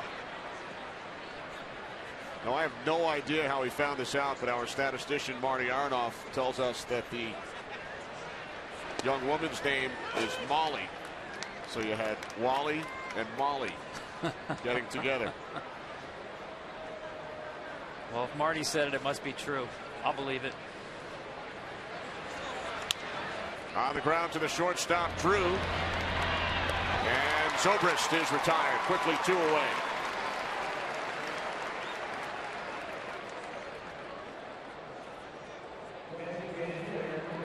See Molina there with a conversation with David Price. He still looks good, David Price does, throwing the ball well. Just made the one mistake with the changeup to Ross. They may be talking about that. He's thrown 91 pitches through 5 innings. And how about Lester? He has retired 11 straight. Speaking of the number 11, Shelley Duncan at the plate. He hit 11 home runs for Cleveland each of the last 3 seasons. First time a player has ever done that in baseball history. Exactly 11 home runs, 3 straight years. I'm not sure whether he'd sign up for another 11 this year or not. Certainly got more power than that. All depends on his playing time, of course. How odd is that? 11, 11, 11. He's hit 1 so far this year and is 0 for 2 today. Well, you mentioned that Lester has just been locked in, and this game has now taken on a personality where it's don't blink because the next run could beat you. Middlebrooks.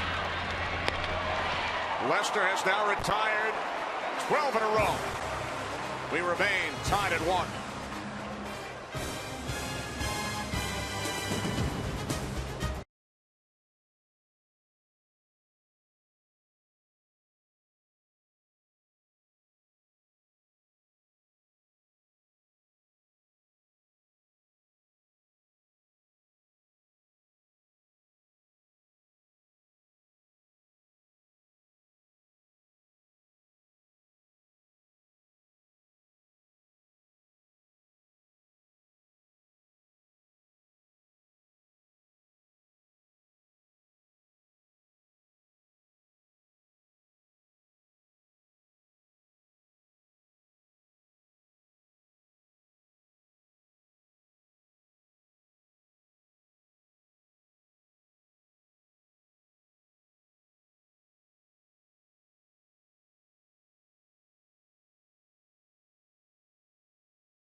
Nationals, Washington Town down 2-0. Switch hitting second baseman Danny Espinosa gets to Tim Hudson. Evan Gattis homered earlier. Atlanta trying to get the Braves to a Major League best 10-1. How about the Giants and Cubs? Cold afternoon at Wrigley. Pandas love the cold, though. Pablo Sandoval, 6th inning single, not only runs a hitting streak to 7, it gives the Giants a 2-0 lead as we send you back to Kenny and Tom at Fenway. Thanks very much, Matt. Our game summary. Sean Rodriguez drove in the only run for the Rays back in the 3rd inning. David Ross tied the score with a solo homer in the bottom of the 5th, as 2 of the top left-handers in the American League have both been outstanding. Lester has retired 12 in a row. Price has allowed only 2 hits over the first 5 innings. One of them the Ross home run, as Victorino takes a called strike.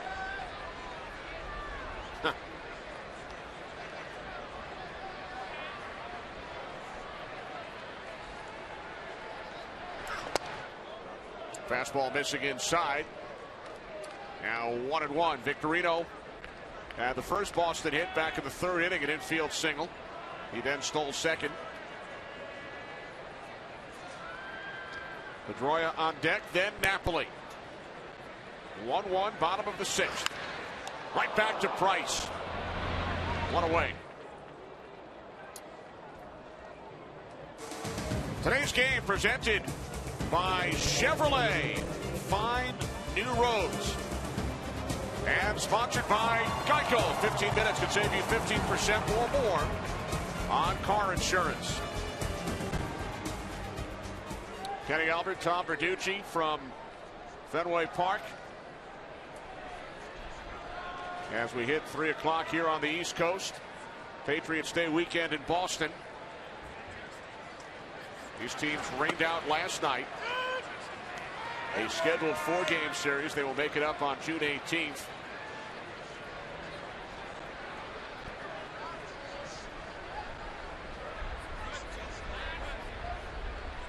You know, it's interesting, Tom, in talking to John Farrell before the game about the weekend matchup, as Pedroia falls behind nothing at 2. And Farrell's managed in this division the last 2 years, pitching coach for 4 seasons prior to that. He talked about how the Rays will create action on the base paths, and then he said it's always a fun game when you play against Tampa Bay. Keeps you on your toes, and they're coming off a series with Baltimore, a team that really doesn't have a lot of action on the bases. This is a 180-degree turn. Never know what Joe Madden has up his sleeve, as Pedroia is called out on strikes. 8th strikeout for Price, and 6 of the Red Sox have been caught looking. Once again, that's a pitch that he gives up on, hits the outside corner. It's worth repeating again, all these strikeout looking for David Price. It's nothing unusual for him. Here's Napoli, who was caught looking back in the 1st inning and then fly to center in the 4th. You look at that pitch count, Kenny, is at 97, started this inning with 91. That's where some of those tougher at-bats earlier in the game come into play. Price in his first 2 starts had a high of 100 pitches. Last year he went as high as 123.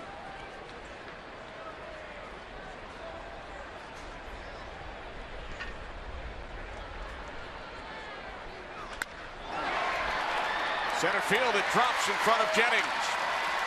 So Napoli with a 2-out single. 3rd hit of the game for the Red Sox.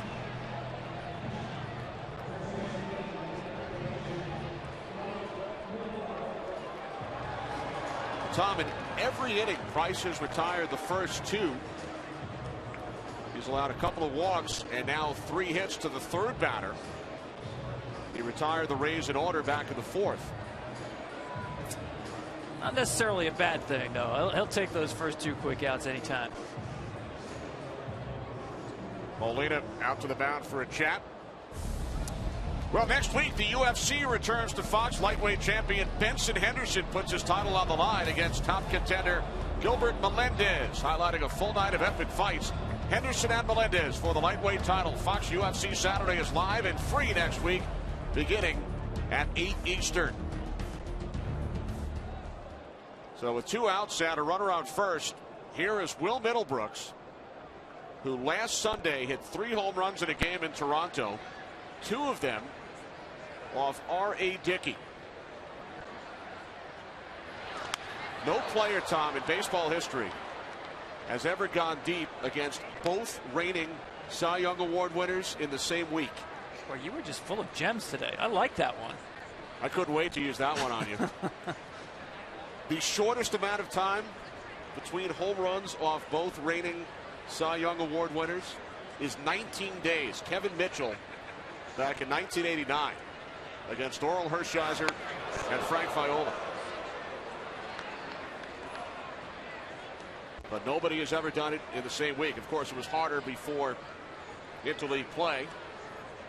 Dickey, of course, now pitching in the American League after winning the National League Cy Young in 2012. But Middlebrooks 0 for his last 14 since that big game in Toronto. He actually came close to a 4th home run in that game. He did fly out to the warning track. It's interesting to see the way that Price is going after him after really making him look bad on changeup last time around. He's gone hard during this at bat. Still think Middlebrooks has to be aware of the changeup in this situation.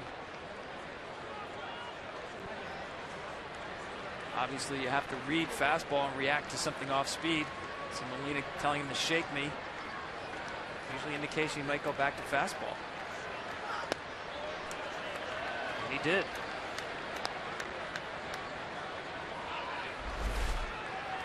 This is right where Price wants this pitch. Didn't get the call, but that's a good 2-strike pitch right there. Also opens up the outside part of the plate if he wants to go back to the changeup.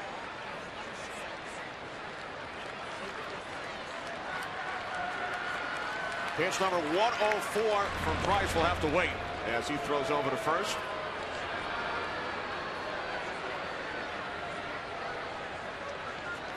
Two balls, 2 strikes, 2 outs. Bottom of the 6th inning in Boston. Red Sox and Rays tied at 1.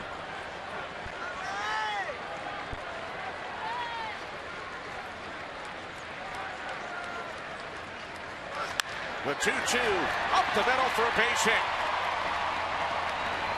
Back-to-back singles for Napoli and Middlebrooks. Red Sox have 2 on with 2 out. It looked like he tried to backdoor a cutter right here. Middlebrooks stays on this pitch, doesn't give up on it, comes back into the barrel. Just a nice piece of hitting.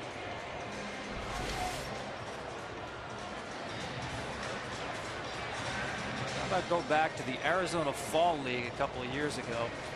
2011 Scottsdale Scorpions. On the same team you had Will Middlebrooks, Bryce Harper, Mike Trout, and Brandon Crawford. Wow. Do you know where they finished? Last place. How is that possible? Now, this is a visit here to buy some time for Jake McGee. He has not thrown a pitch yet. He just got up after that base hit. Complete confidence in David Price in this inning.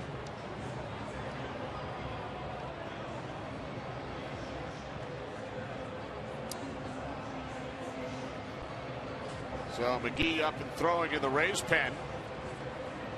Well, Major League Baseball and People magazine are looking to salute our nation's veterans and military service members. 30 veterans and military service members, one to represent each Major League team, will be recognized at the 2013 Major League Baseball All-Star Game in New York.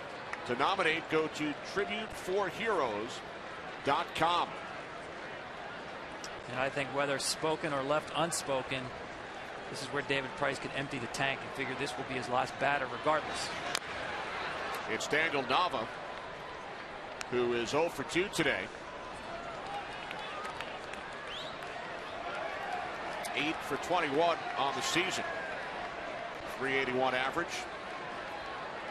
Price retired the first 2 of the inning, Victorino and Pedroia. And then Napoli and Middlebrooks with base hits to center field. So the Red Sox with 2 on for the first time in this game.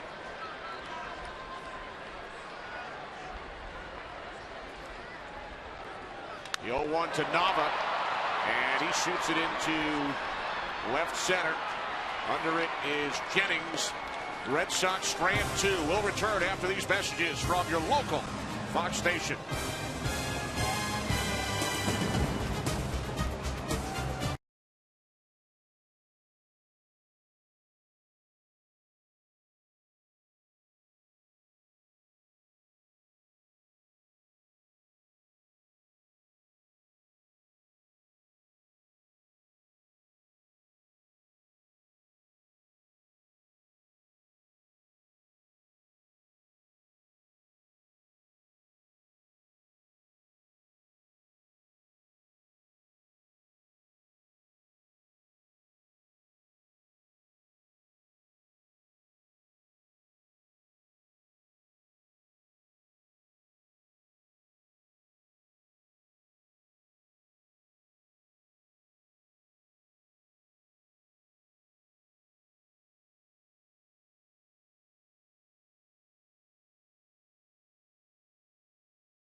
Fox Saturday Baseball presented by Chevrolet. From Fenway Park, John Lester has retired. The last 12 Rays he has faced, each team with 1 run on 4 hits. Top of the 7th inning. Escobar 0 for 2. The last Ray to reach base was Rodriguez, who doubled in a run back in the 3rd inning. Lester has shut the door ever since. Until now. A leadoff single off the bat of Escobar. The first Tampa Bay Rays base runner since the 3rd inning. That qualifies as a rally right there. It's only the 2nd time in this ball game we've seen a leadoff hitter reach base. It's just a breaking ball that Lester left up. And the first time it happened was back in the 3rd when Jennings singled and he would come around to score. And again, a lot of options here with the Rays, whether you want to play hit and run, you want to play straight sacrifice. See Will Middlebrooks protecting against the sacrifice in this situation.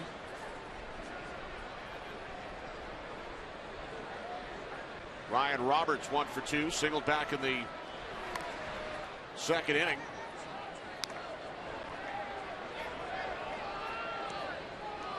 You know, execution wasn't great there, but I like the thought process. Left-handed pitcher, 3rd baseman all the way rolled in. You want to make Napoli field the ball here. This is a little late getting to that pitch. You see Middlebrooks in on the grass at 3rd. Leadoff single for Escobar here in the 7th.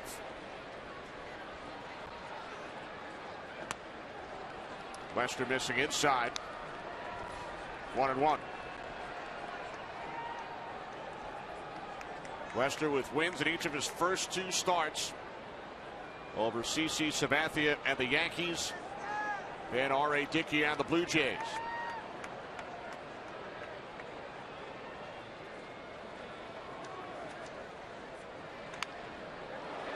Pedroia to Drew over to first, double play.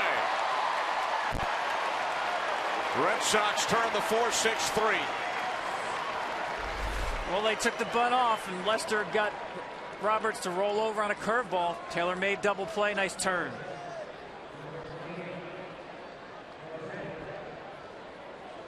See how close Pedroia was. Really was rolled in there and charged that ball aggressively. He's almost in the baseline when he fielded that ball. Lester knows that's a big pitch right there.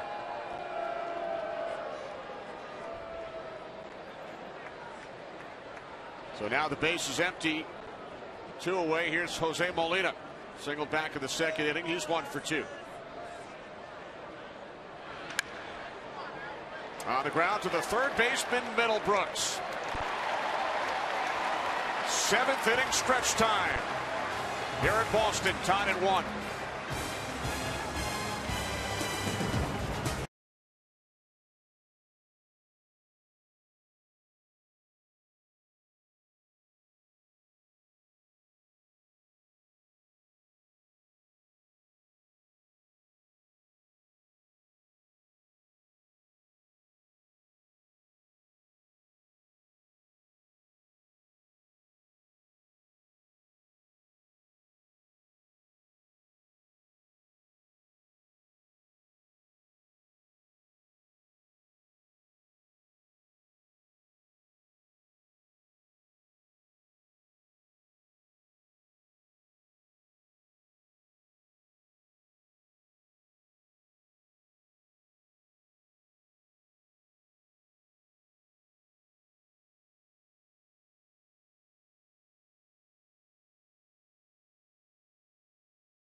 The lawn care company of Major League Baseball. And by Budweiser, the official beer of Major League Baseball. Great times are waiting. Grab some buds. Red Sox Rays tied at 1 as we head to the bottom of the 7th. Let's hear from one of the all-time greats for a preview of what's coming up tonight on Fox. Today, you're watching baseball. But tonight, things heat up in Texas with NASCAR on Fox. Side-by-side racing, aggressive driving, late race drama. Yeah, in other words, just another Saturday night in Texas. It's NASCAR on Fox, live from Texas Motor Speedway. We look forward to it, and like Nolan Ryan, Jake McGee can bring the heat. The 26-year-old left-hander with a dominant fastball on in relief of David Price. There's Andrew Bailey in the Red Sox pen. Yeah, when Jake McGee is on, you'll see 97, 98, good hard slider. By the way, can we get Nolan Ryan to do the play-by-play for that race? How about that voice? That's Texas. Sounded good. Well, here's Johnny Gomes. He will lead off for the Red Sox against McGee. Bottom of the order. In the bottom of the 7th inning, 1-1 game. After Price allowed 1 run on 4 hits in 6 innings, he walked 2, struck out 8 through 106 pitches.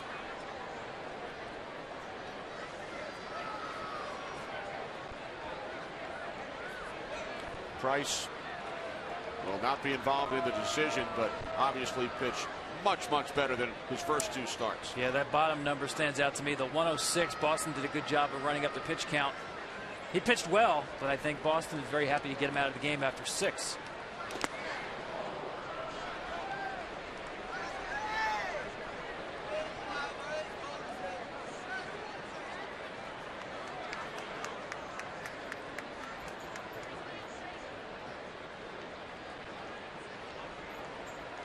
Tied at 1, bottom of the 7th inning. Rays scored their run of the 3rd. Red Sox in the 5th on a David Ross solo shot. Ball 1, says John Tumpane, the first base umpire. And Johnny Gomes is a great fastball hitter, and you've seen what Jake McGee has done already in this at bat. 97, 98, 97.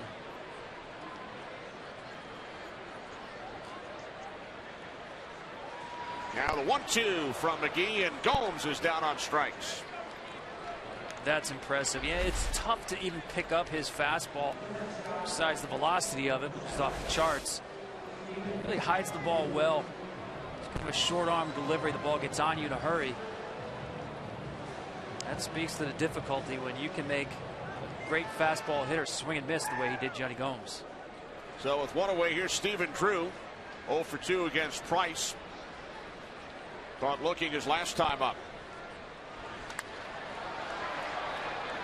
Yeah, I was joking during the break, Kenny, that Jim Hickey, the pitching coach, had to go out there and warm up McGee before Molina was ready with the gear on. You can see this slingshot delivery of his right here. He's got great action on his fastball. Besides the velocity, good late movement. Jim Hickey caught 2 pitches, or should I say, he got leather on 2 pitches. I'm just glad he got out of there and didn't get hurt. Didn't catch either one, but at least he got leather on them. Seemed to come out of it unscathed. No body parts were harmed. Couple of close calls. He's a brave man. You can find another adjective to describe that decision as well, but that's a gamer. Pitching coach steps in to play catcher.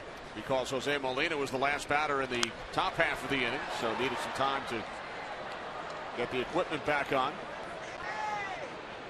Molina nicked a couple of times earlier, once in the mask and then in the left foot during the same at bat. Just another day at the office.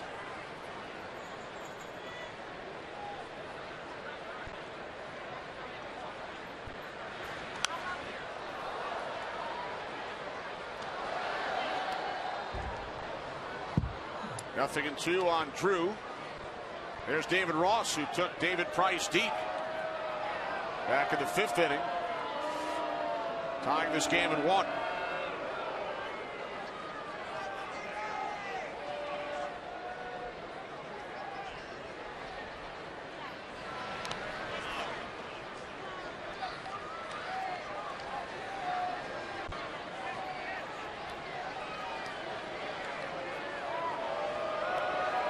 The Red Sox at 5-4. They've won the opening game in all 3 series so far. In New York, in Toronto, and here against Baltimore. They wound up losing the next 2 to the Orioles after winning their first 2 series on the road. Left field, Matt Joyce. So Stephen Drew is retired, 2 away. Yeah, not much mystery with Jake McGee so far. He did bounce that slider, but we saw Price mixing up speed both sides of the plate. Jake McGee, it's like when you got a roll full of quarters and went to the batting cages and you go down to that last cage, that hardest throwing machine. You know what's coming. It doesn't make it any easier to hit.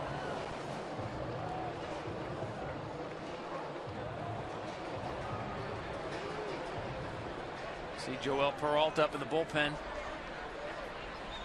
One thing that Joe Madden really likes is he's got relievers like McGee and Peralta who are platoon neutral.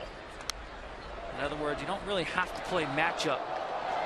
Other managers will match up left on left, right on right, and keep switching throughout the game. It's a great advantage to have a bullpen where you have multiple guys who can come in no matter whether they're facing left-handers or right-handers and feel confident about it. McGee has retired the first 2 batters he has faced. 0-1 to Ross. Fastball in for strike 2.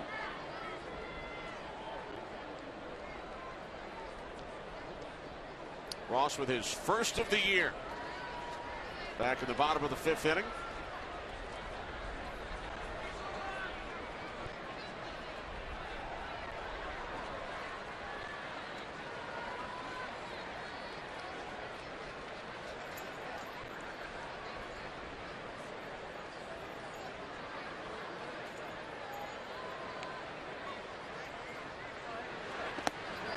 Ross down on strikes. So 1-2-3-7 for Jake McGee through 13 pitches. 11 were strikes.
Five hits through 7 innings, through 100 pitches, 1 walk, 5 strikeouts. He was terrific. You know, last year, you see the pitch count there at 100. Last year in April, he had a game for Bobby Valentine, the manager last year for Boston, in which he threw 122 pitches. John Farrell electing to cut it off right here at 100, partly because of Andrew Bailey, and the rest of that Boston bullpen has been really good. So it's Bailey to face Matt Joyce, who went 0 for 2 against John Lester. Now facing the right-hander, Andrew Bailey.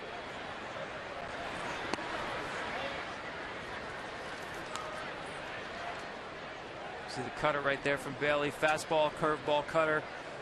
Really impressive this year with the velocity, especially up in the zone. Throwing harder than he ever has.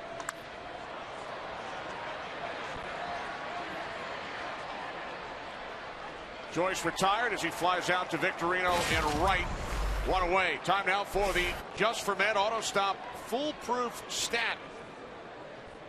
Evan Longoria of the Rays missing 88 games last season due to the torn hamstring. Rays 20 games over the 500 mark, Tom, with Longoria in the lineup, and 2 games under 500 without Longoria. Yeah, there's definitely meaning behind that stat. It's amazing to think they did win 90 games last year with Longoria missing just about half the season, a little more than half. Desmond Jennings scored the only Rays run back in the 3rd inning. But off the inning with a single, and then was driven home on the Sean Rodriguez double. You saw Bailey get Joyce on that high fastball. Remember, he missed most of last season with a thumb injury. And he's come back this year. You see 95 right there, averaging about 96 miles an hour on his fastball so far this season. Doesn't mind pitching up with that kind of velocity at all.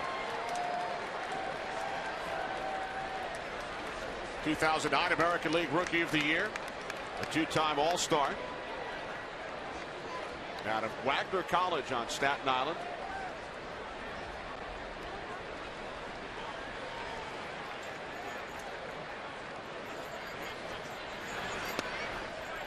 Now 2-1.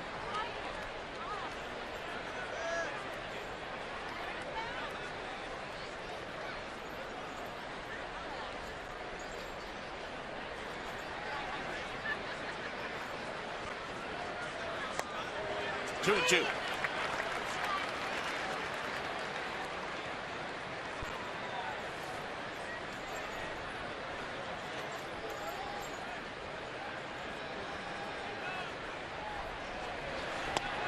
Jennings down on strikes. Yeah, you can see why John Farrell really likes his end game combination of Bailey and Hanrahan. Essentially two closers. Once again, Bailey with that velocity getting by Jennings. John Farrell told us it is a luxury to have Bailey to work in the 8th inning. Well, to me, there's no doubt he will get some 9th inning opportunities. If Hanrahan works back-to-back days, you want to give him a day off. Bailey's got closer stuff, no question.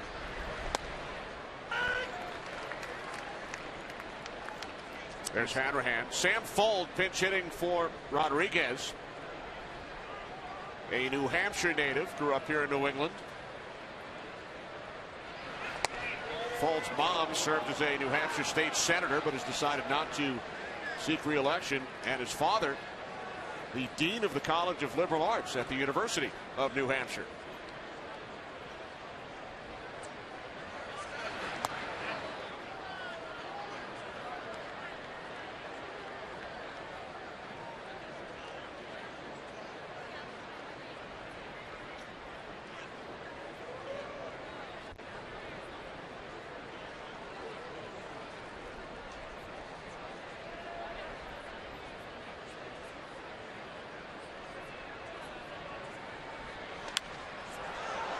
Fuld pops it up to the left side, foul territory, and Ross makes the play. Reaching over into the stands for the final out of the inning. Beverages are flying. Look out. But the ball right into the glove of Ross.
Celebrating its 101st season. Fans sing along, Sweet Caroline. Red Sox and Rays tied at 1 as we head to the bottom of the 8th inning. Some changes for the Rays. Ryan Roberts moves to first base. Ben Zobrist to second. And Sam Fuld remains in the game in right field. Noel Peralta making his 5th appearance of the season, the 3rd Tampa Bay pitcher. One thing you have to love, Tom, about Fenway, still one of the only stadiums or arenas where the fans are never really prompted to make noise by the public address or by the scoreboard. That applause sign doesn't exist in this ballpark.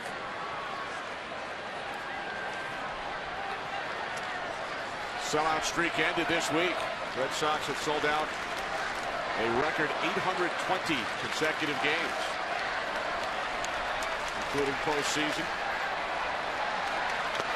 Top of the order for Boston: Ellsbury, Victorino, Pedroia. There's Joel Hanrahan, who has allowed 6 runs over his last 2 starts after a strong first week with the Red Sox.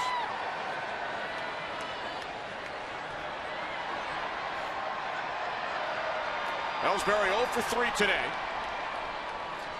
The 0-2 from Peralta, high and tight. He just wanted to show fastball in here to Ellsbury, and obviously lost it up. Just the setup pitch, not trying to throw a strike in that situation, but to give him something to think about. Peralta's got that splitter he throws to lefties. We talked about the fact that Joe Madden has a couple of platoon neutral relief pitchers. That splitter is the equalizer against lefties.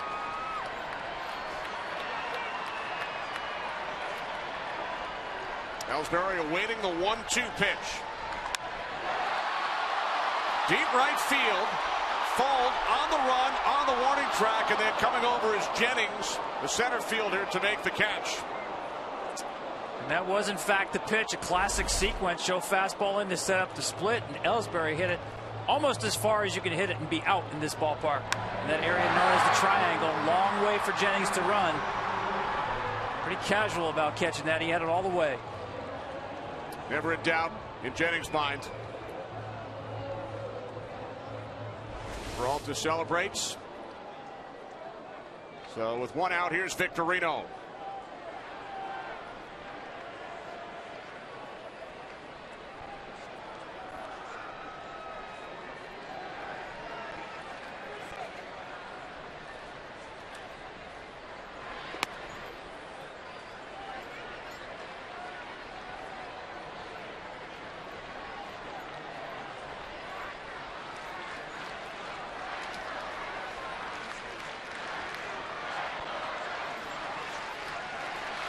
We talked about this ballpark being tough for pitchers. More runs scored here in the American League than any other ballpark last year, but that's your one bailout area, center field.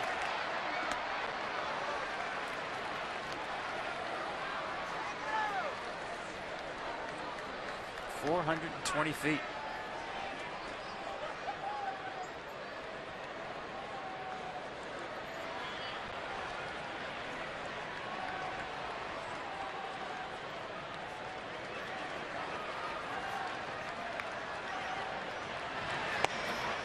Two and one now on Victorino.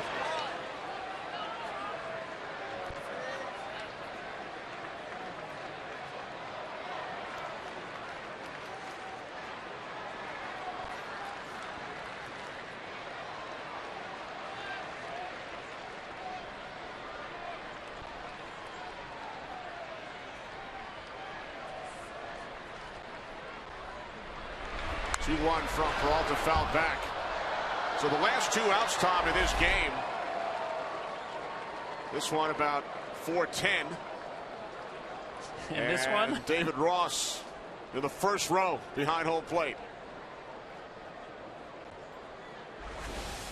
What a day for Ross, who homered earlier back in the 5th inning. I like what he did after he caught that pop-up. He gave the guy the baseball. Nice. And he got another beer. On David Ross, probably, right? Put it on his tab. It's a good trade, a beer for a baseball.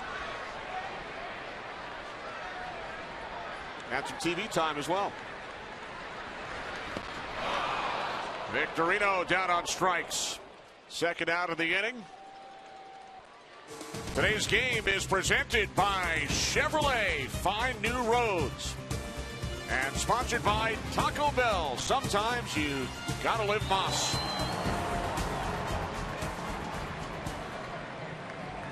With 2 outs in the bottom of the 8th inning, here is Dustin Pedroia, who walked his first time up. And then Price struck him out twice.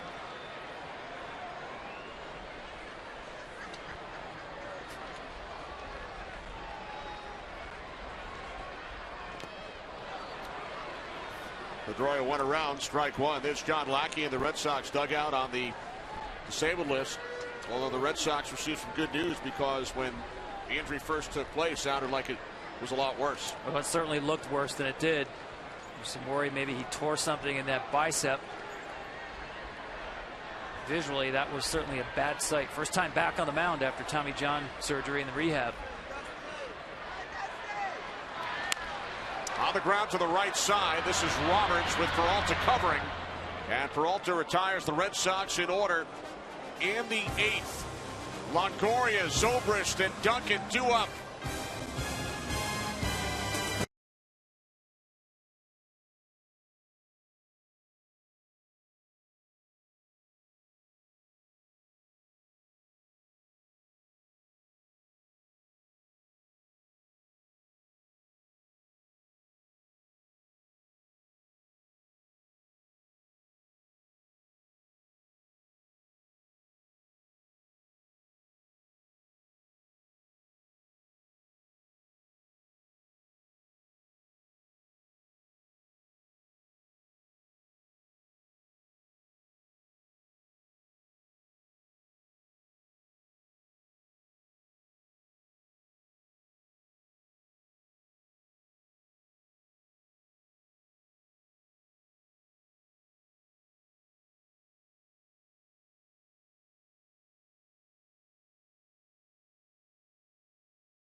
Ball presented by Chevrolet. As we begin the 9th inning, Joel Hanrahan, the 3rd Red Sox pitcher of the afternoon, allowed 5 runs in the 9th inning in his last appearance against the Orioles on Wednesday. He did not allow a run over his first 3 appearances with the Red Sox, but has given up 6 earned runs in his last 2. Facing Evan Longoria, who is 0 for 3 today with 2 strikeouts. We talked to John Farrell about Hanrahan. He said nothing wrong with his stuff. 97, 98 on the fastball, good hard slider. He said if anything, it may be being unfamiliar with American League hitters and learning their approaches. What are swing counts for the opposing hitters? That's not the way you want to start the inning. No, Longoria walks on 4 pitches. We take you back to Wednesday against the Orioles. Well, here's against Baltimore. I mean, Chris Davis, Sandy Koufax couldn't get him out today. He's so hot. Nothing wrong there. But this wild pitch sends in another run. Just bounced the slider right there. Then he comes back with a high fastball to Manny Machado, who just jumped it.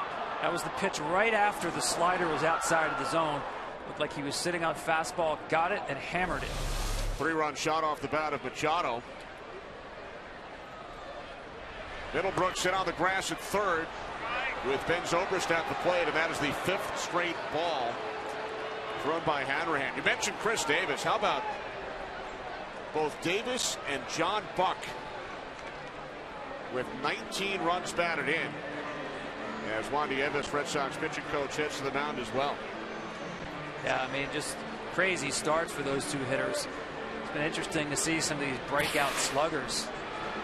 Say John Buck, he always had power, but look at that start. More catchers in the first week and a half, more home runs in the first week and a half than Mets catchers had all of last year. And most RBIs, Tom, through 10 games, first 10 games of the season, 19. It's been done 4 times. Lou Gehrig in 1927, Manny Ramirez with Cleveland in 99, Chris Davis and Buck this year. Incredible. Finally a strike from Hanrahan. These sarcastic cheers from the crowd. 1 ball, 1 strike. Longoria on at first. Nobody out. Top of the 9th inning in a tie game. It's not many times you see the third baseman rolled up for a bunt on a cleanup hitter. But this is the Rays. Zobrist 0 for 3 today. In the dirt, ball 2. I would not expect Zobrist to be bunting in this situation. But you still have to defend it. With a left-handed hitter, Zobrist really doesn't hit a lot of ground balls to the left side anyway. So you sacrifice some range here for the possibility of bunt.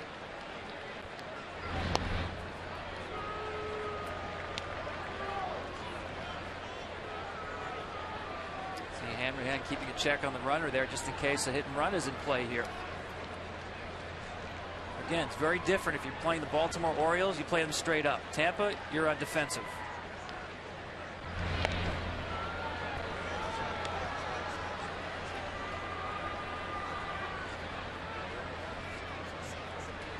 One thing I know is, Kenny, in the last 27 games in this park, the Rays 18-9 yes. have 42 stolen bases in those 27 games. Wow.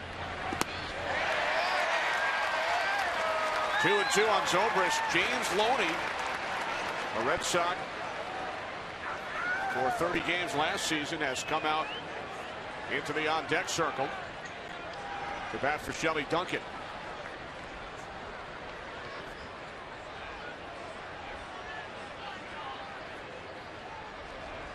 The 2-2.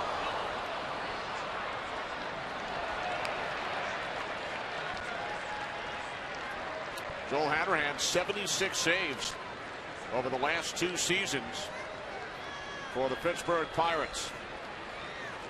An all-star each of the last 2 years.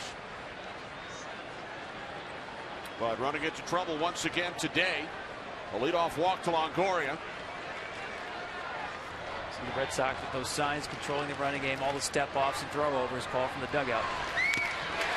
2-2 to Zobrist. Got a piece of it.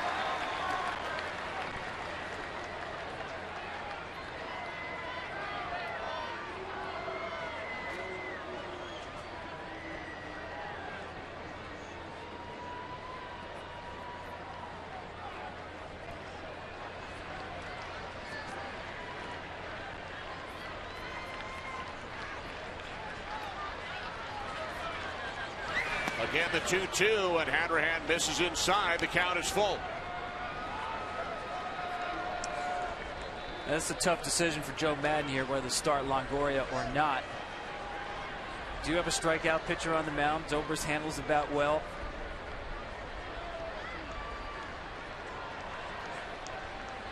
Longoria goes. Payoff pitch to Zobrist, ball 4, so the throw does not matter. Back-to-back walks issued by Hanrahan. Rays have runners on first and second with nobody out.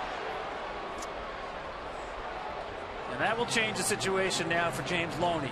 Instead of heading to the plate, he headed to third base to talk to Tom Foley about, how'd you like me to play this year? Leave nothing to chance, get a verbal sign.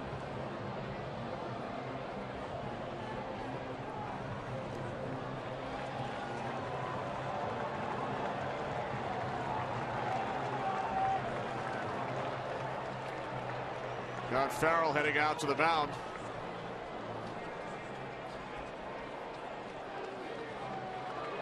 And that will be all for Hanrahan. The closer removed after back-to-back walks.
Of the closer, Joel Hanrahan, who walked Longoria and Zobrist. So 2 on, nobody out, with pinch hitter James Loney at the plate. And I think this is a definite sacrifice situation. Loney has 6 career sacrifice bunts.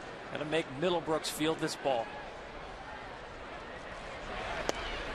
Loney takes strike 1. I guess Joe Madden didn't get my memo, huh? No.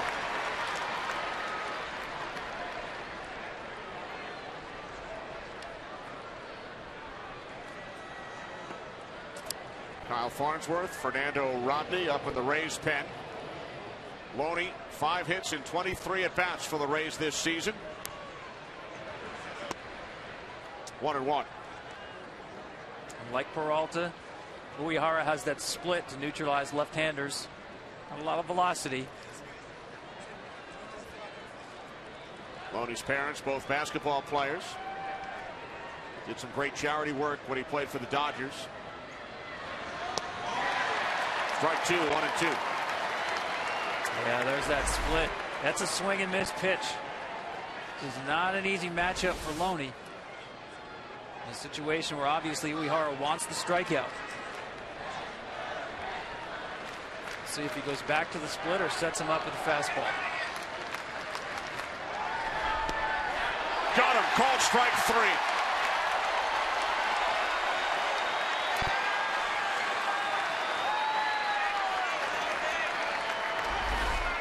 Just great execution here. Puts it right on the black. It's a situation where he knows he has the split in his back pocket. If he misses, he can come back with that. Just the fastball running away outside corner. The Rays, Tom, now 0 for 6 with runners in scoring position today, and just 3 for their last 31. Obviously, there was something about that matchup that Madden liked with Loney on Uehara to let him swing away. Never showed bunt. Here's Escobar, who was 0 for 6 against Uehara in his career. Strike 1.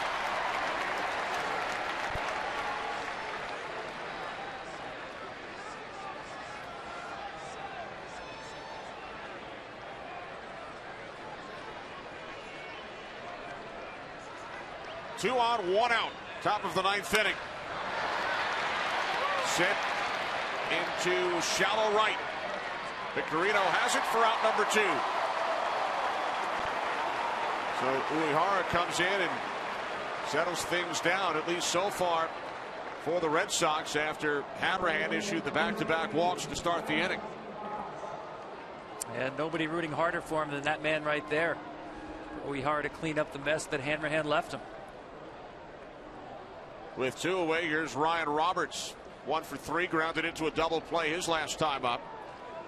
Looking ahead, Red Sox have the middle of the order due up in the bottom of the 9th. Napoli, Middlebrooks, and Nava.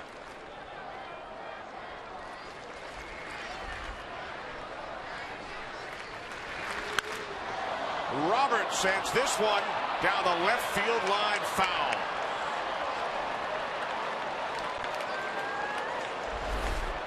This is a splitter he left up that just barely hooks foul. It's not easy to hit a foul ball here that actually stays in play. There's so little foul territory down the line. That one kicked off the wall. But that was a mistake that Uehara got away with.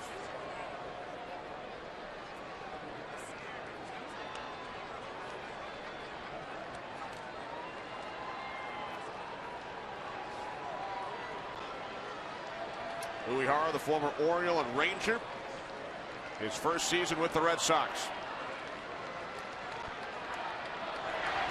0-1 to Roberts. Uehara missing away, now 1-1.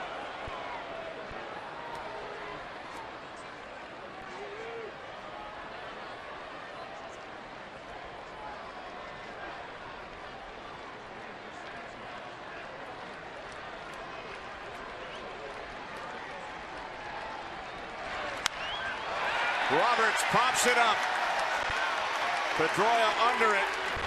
The Rays strand 2 as Uehara saves Hanrahan.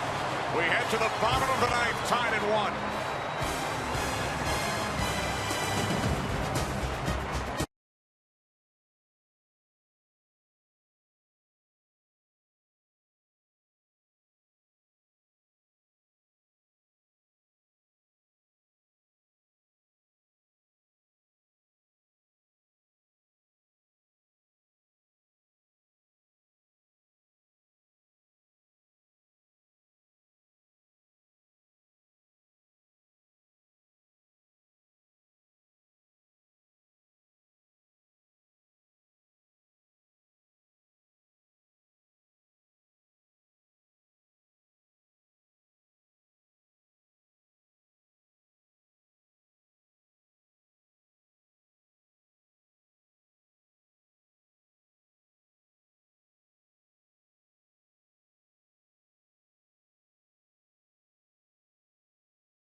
Well, members of the Padres bullpen pay tribute to Ackerman's Ron Burgundy. I had ribs for lunch. That's why I'm doing this. I look good. I mean really good. Unique New York. Fun fact for the kiddies. The Tony Gwynn statue outside Petco Park is actually filled with chocolate sauce. So the Padres during a recent visit to the MLB Fan Cave. You can check out the full video at MLBFanCave.com. That's not bad. Pretty good. Stay classy, San Diego. As the Dodgers tweeted out following the game 2 nights ago, and the Zach Greinke, Carlos Quentin incident. Quentin suspended for 8 games. Yeah, the spirit of that stay classy was a little bit different after Greinke's out now for at least 8 weeks. All right, so here in Boston, bottom of the 9th inning, Kyle Farnsworth, who will celebrate his 37th birthday tomorrow. Farnsworth, the 4th Rays pitcher. The bullpen has been perfect. McGee retired. The Red Sox in order in the 7th. Peralta did the same in the 8th. Farnsworth making his 814th career appearance. More action in the Rays pen. Holmes and Ramos. Farnsworth is 3rd among active pitchers in appearances, behind only Mariano Rivera and the Mets' LaTroy Hawkins. And he's a different pitcher now. He's a guy that used to come at you with a real high octane fastball. Doesn't have that. On the ground to the shortstop, Escobar. So Mike Napoli is retired, 1 away. Tom, our Burger King plays of the game. There you go. 1st and 2nd, nobody out. Strikeout looking, and a huge at bat where they did not bunt. Pop up to Escobar on the fastball, and then to complete the job, another high fastball. Ryan Roberts popped it up to Pedroia.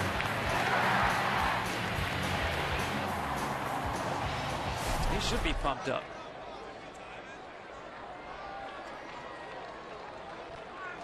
And now he watches as his teammate Will Middlebrooks steps in. Middlebrooks, the last Red Sox to reach base when he singled with 2 outs back in the 6th inning. The last 8 Red Sox have been retired. Middlebrooks sends this one into the glove of Fold in right, quickly 2 away.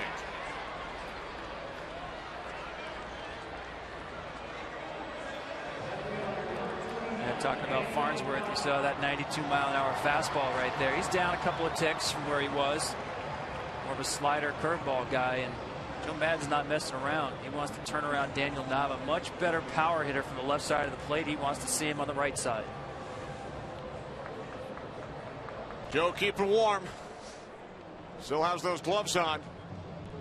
Hasn't dropped the ear flaps yet. Here comes Ramos with 2 outs in the bottom of the 9th.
Cesar Ramos, the 5th Tampa Bay Rays pitcher, in to face Daniel Nava.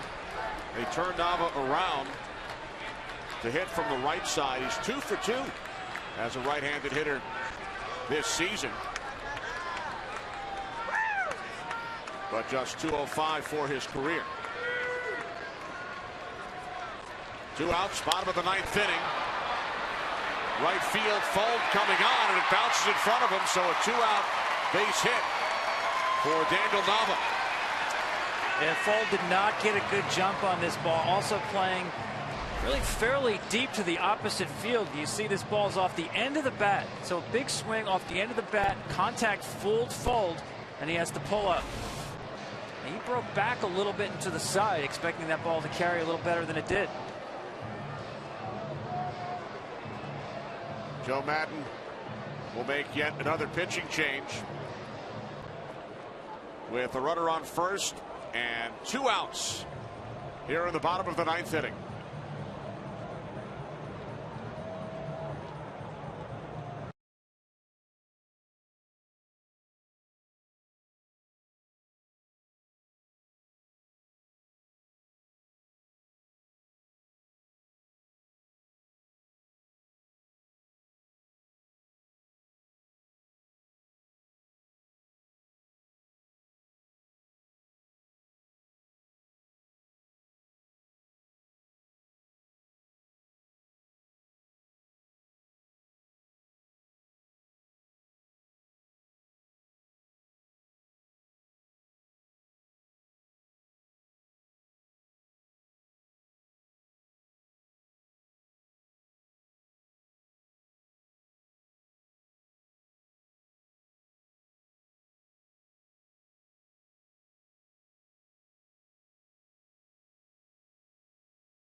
Fall River, Massachusetts native Brandon Gomes, the state high school player of the year as a senior, in to face Johnny Gomes, no relation.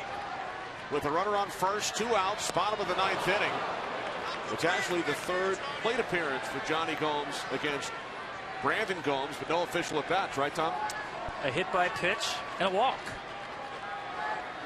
And that's the pitch he's going to feature here. That slider down and away. He wants nothing to do with the inside half of the plate right here. So the all Gomes matchup. The 0-1 missing low and away. 1 ball, 1 strike.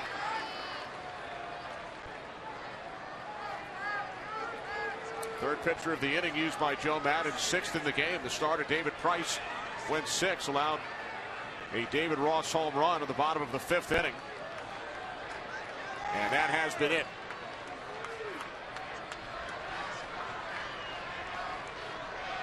Gomes to Gomes, now 1-2. He locked him up here. I'm not sure this is where he wanted this pitch. No, Molina set up away. He throws a front door slider. That's a mistake he got away with. As a right-handed hitter, that's the last thing you're expecting there. You give up on that pitch.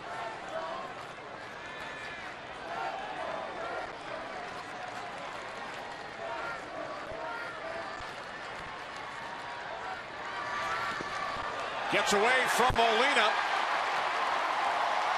Nava now in scoring position.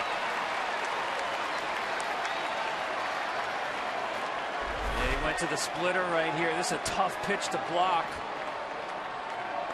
Molina does well to get in front of it, but the angle of his body, the ball bounces off to the side rather than out in front.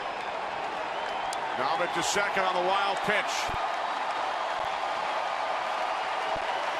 2 balls, 2 strikes. Fans on their feet here at Fenway.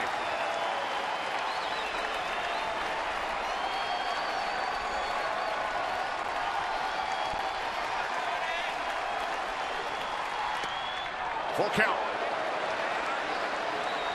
That's his best pitch right there. That slider right off the black.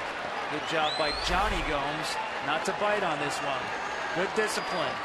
Knowing he's got a base open, Brandon Gomes does not have to throw a strike here. Still wants to make a quality pitch that at least looks like a strike.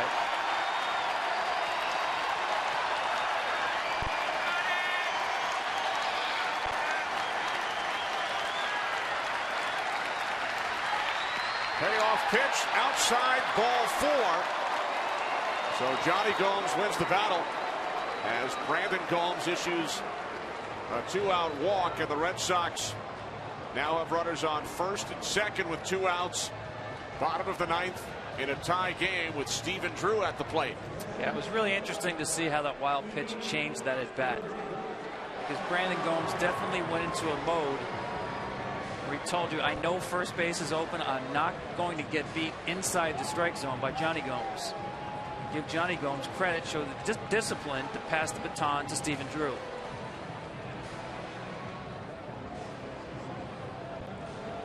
Nava the runner on second. Gomes over at first. Stephen Drew in his 3rd game back from the concussion as pitching coach Jim Hickey chats with Brandon Gomes. Drew is 0 for 3 today, 1 for 9 this season as Joe Madden looks on. 2 career walk-off hits for Stephen Drew. There's Koji Uehara, who was outstanding in the top of the 9th inning after Joel Hanrahan walked Longoria and Zobrist.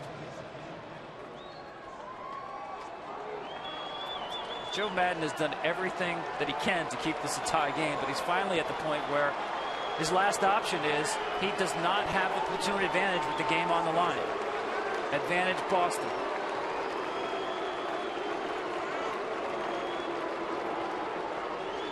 Chance of Drew from the Fenway crowd as Gomes misses inside.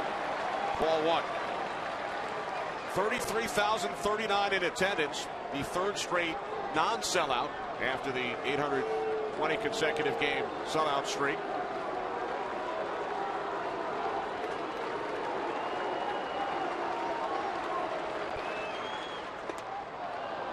One and 1. Yeah, this pitch just catches the outside corner here. Nice 2-seamer running away from Drew. Good location. Nava and Gomes the base runners. Infielders, middle infielders shifted to the right.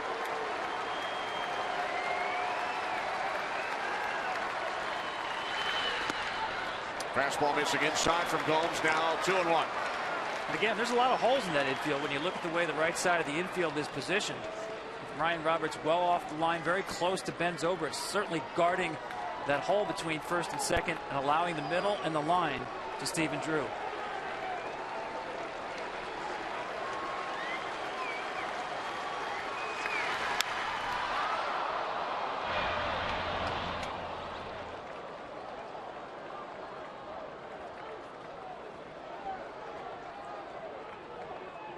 Two balls, 2 strikes with 2 outs. Bottom of the 9th inning. Fox Saturday Baseball returns next week. Nationals and Mets, Tigers and Angels, Twins and White Sox. Special 2:30 start with the pregame. Jared Saltalamacchia waiting on deck.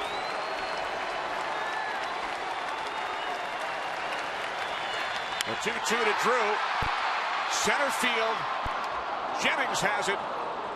And we are headed to extra innings here in Boston.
As we move to the 10th inning in a 1-1 game. As we mentioned, the Red Sox sellout streak came to an end this week. Last game not to sell out prior to this season. You have to go all the way back to May of 2003. And here is what took place around baseball that season. Right, was that long ago? That's a long time. How about this? Mark Zuckerberg was in freshman year across the street at Harvard.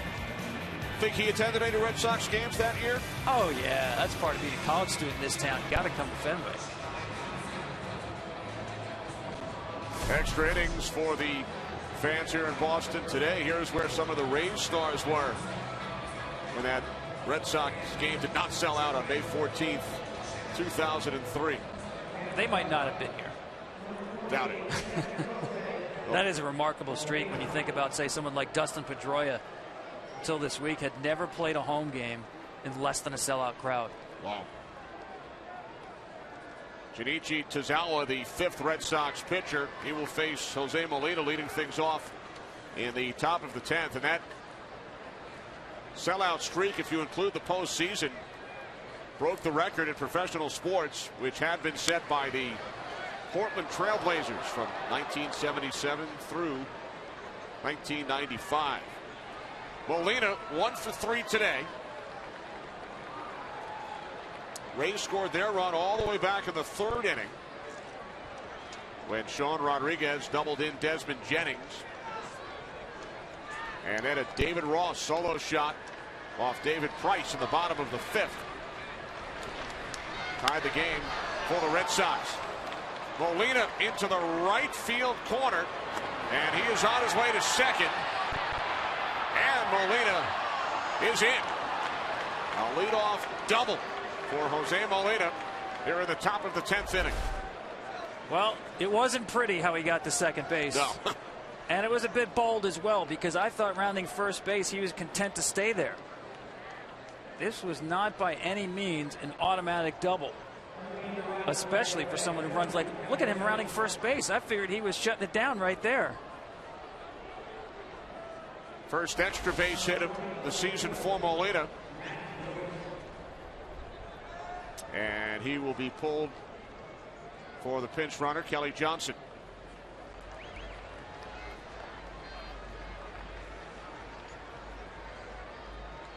Matt Joyce at the plate. Joyce, the Tampa native, 0 for 3 today. Middlebrooks in at 3rd as Joyce slices this one to the warning track in left for out number 1.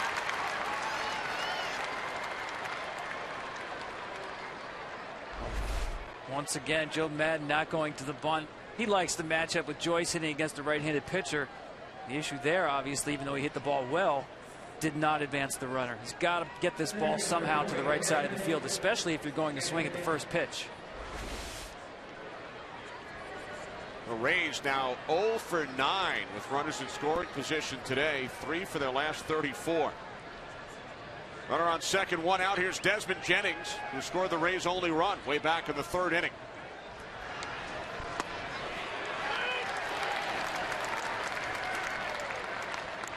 Two of the top left-handers in the American League started today's game, David Price and John Lester, and they lived up to their billing, each allowing only 1 run.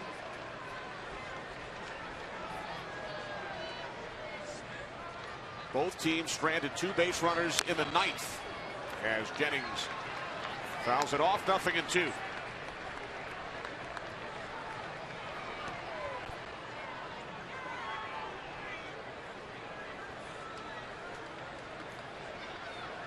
Fernando Rodney, the Rays closer, up and throwing. That bullpen's a lot less crowded right now than it was an hour ago. Tozawa, the 5th Boston pitcher. The Rays have used 6. 0-2 to Jennings. Lifted into shallow center. Pedroia backpedaling. Makes the catch for out number 2.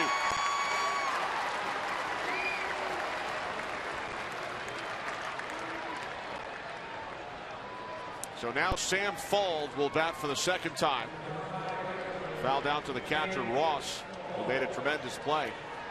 You know, many of the statistics that we use and that you see on the screen are provided to us by Stats LLC, company out of Chicago, formerly known as Stats Inc. Sam Fuld, back in 2005, was an intern for Stats Inc. Stanford education, correct? Absolutely. Good with numbers. I wonder if he can figure out WAR. He can calculate that. The wins above replacement, one of the newer statistics provided by sabermeticians around baseball. Sam Fuld hoping to provide some numbers for the folks at Stats LLC to crunch overnight.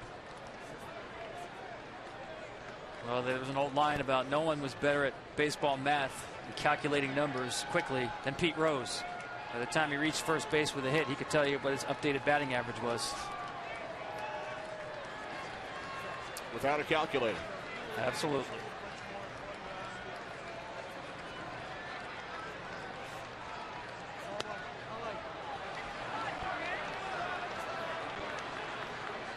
Three balls, no strikes. With Johnson, the runner, on second, 2 outs. Yeah, I'm not so sure he really wants Longoria here. I know you have the platoon advantage with Longoria on deck. I want to be a little more aggressive with Fuld right here.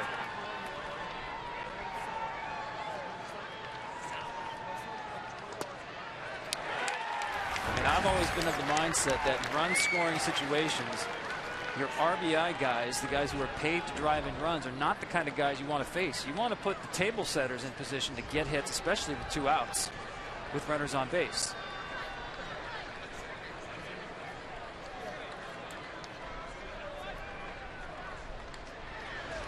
The 3-1, hard hit, grounded to the first baseman. Napoli takes it to the bag. We head to the bottom of the 10th.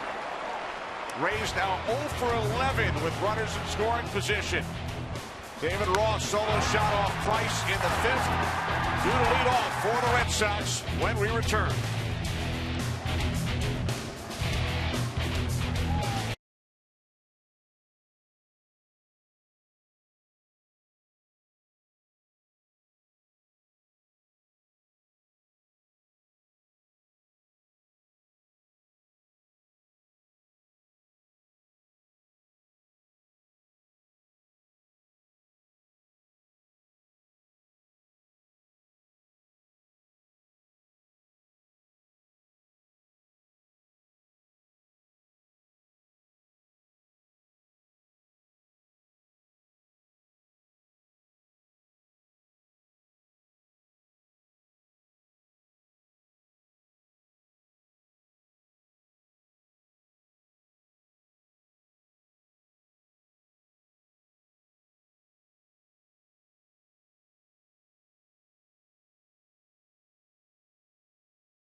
Bottom of the 10th in Boston. Jose Lobaton now behind the plate for the Rays.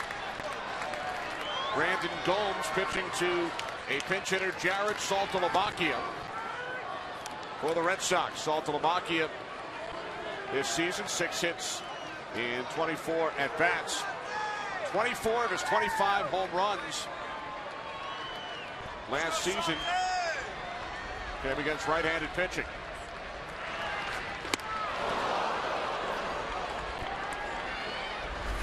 Yeah, it looks like he got the pitch he wanted right here and just missed it. Two-seam fastball running back over the plate. Got it inside enough on him. You can see with that swing, he's got a home run on his mind. High power guy, also a high strikeout hitter. Gomes missing away, now 2-2.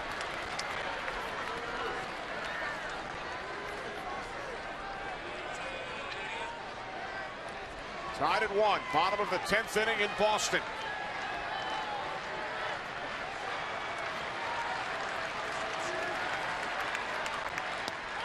Called strike 3.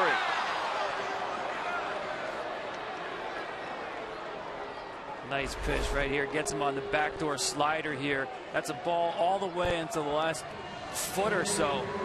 And it nips that outside corner.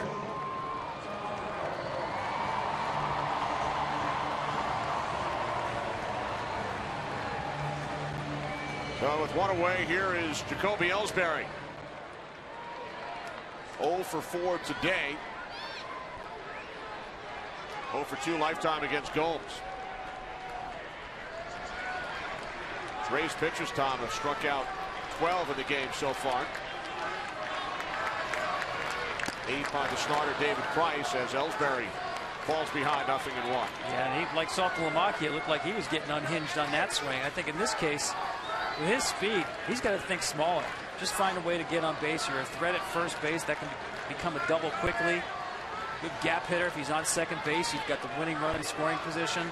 Don't need the long ball right here. 2 outs, different story. With 1 out, I think you can play a little smaller.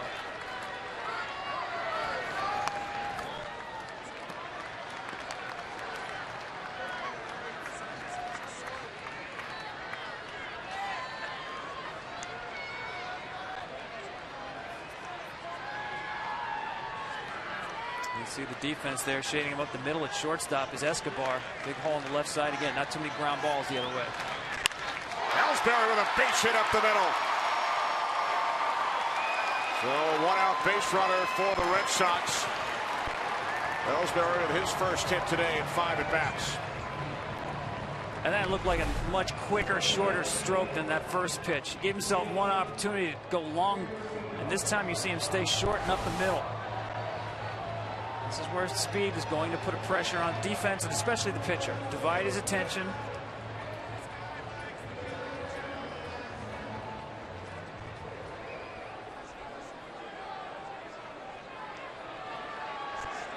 Ellsbury 4 for 4 this season. Shane Victorino at the plate, 1 for 4 today.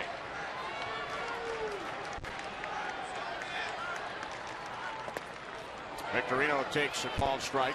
By the way, Tom, David Ortiz playing for Pawtucket today in the first game of the doubleheader, 1 for 4 with 2 runs batted in. John Farrell told us that he hopes to have Ortiz back by the end of this week. That lineup looks much more complete with that big bat in the middle. Ellsbury bluffed and Gomes misses low and away. Now 1-1 on Victorino. He's also got the hit and run option here. A lot of managers like the 1-1 count. Gomes is a guy who's been around the plate. Victorino handles the bat well. We saw the signs from third base coach Brian Butterfield. Ellsbury bluffs again, and Gomes misses high. 2-1.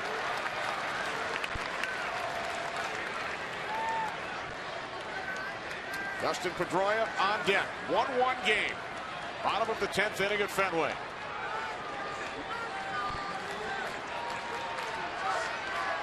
A little surprised they haven't thrown over yet. Just to check the play is on, keeping a little short. There goes Ellsbury. The throw down to second, off the glove of Escobar. And Ellsbury takes third.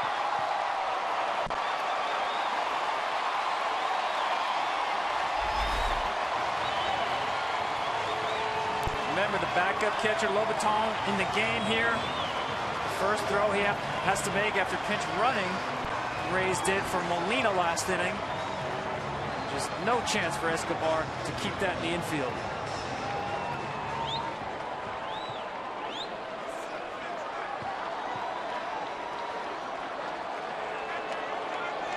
So a steal for Ellsbury, and the error has been charged to the shortstop, Escobar. A little surprising. Yeah, I guess the scorer disagreed with me. Thought he did have a chance to keep that in the infield. That throw had a lot of tail on it. Watch him get underneath this ball. Almost like a two-seamer. It starts running. Now, that's a tough play. I mean, that's a good 2 or 3 steps to the left side of the bag at second base, the right side of the field.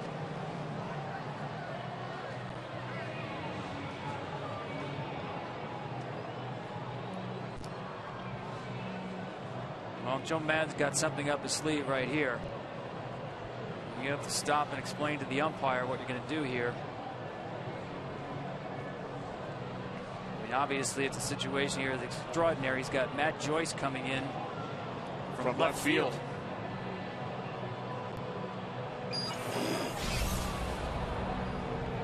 Looks like he can go to the 5-man infield.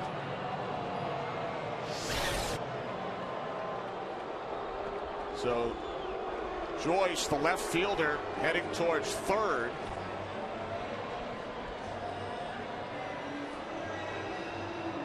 With 1 out, Ellsbury the runner on third.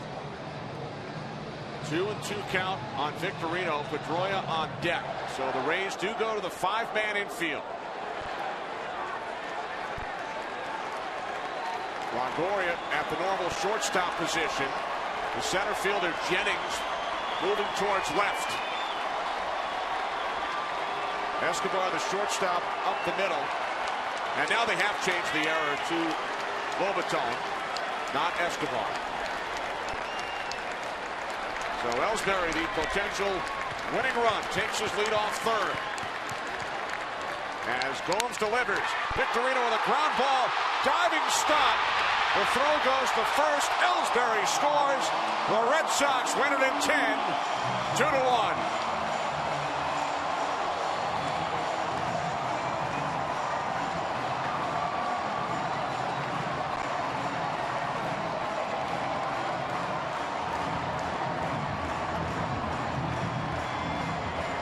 An infield hit and a run batted in for Shane Victorino. Red Sox move to 6-4 through 10 games here in 2013. Well, even with a 5-man infield, Victorino somehow found a crease. Just enough of a gap there where there was no play on Ellsbury with the winning run. Well, John Farrell told us about all of the activity the Rays will create on the base paths. The Red Sox do it with speed in the 10th inning. The Ellsbury steal forces the errant throw, and then he scores from third on the Victorino base hit. Aggressive baseball by the Red Sox, uncharacteristic defensive lapse by the Rays. Red Sox win it 2-1. For Tom Verducci and our entire crew, Kenny Albert saying so long from Fenway. Now to Matt Vasgersian and Mitch Williams in the MLB Network studio.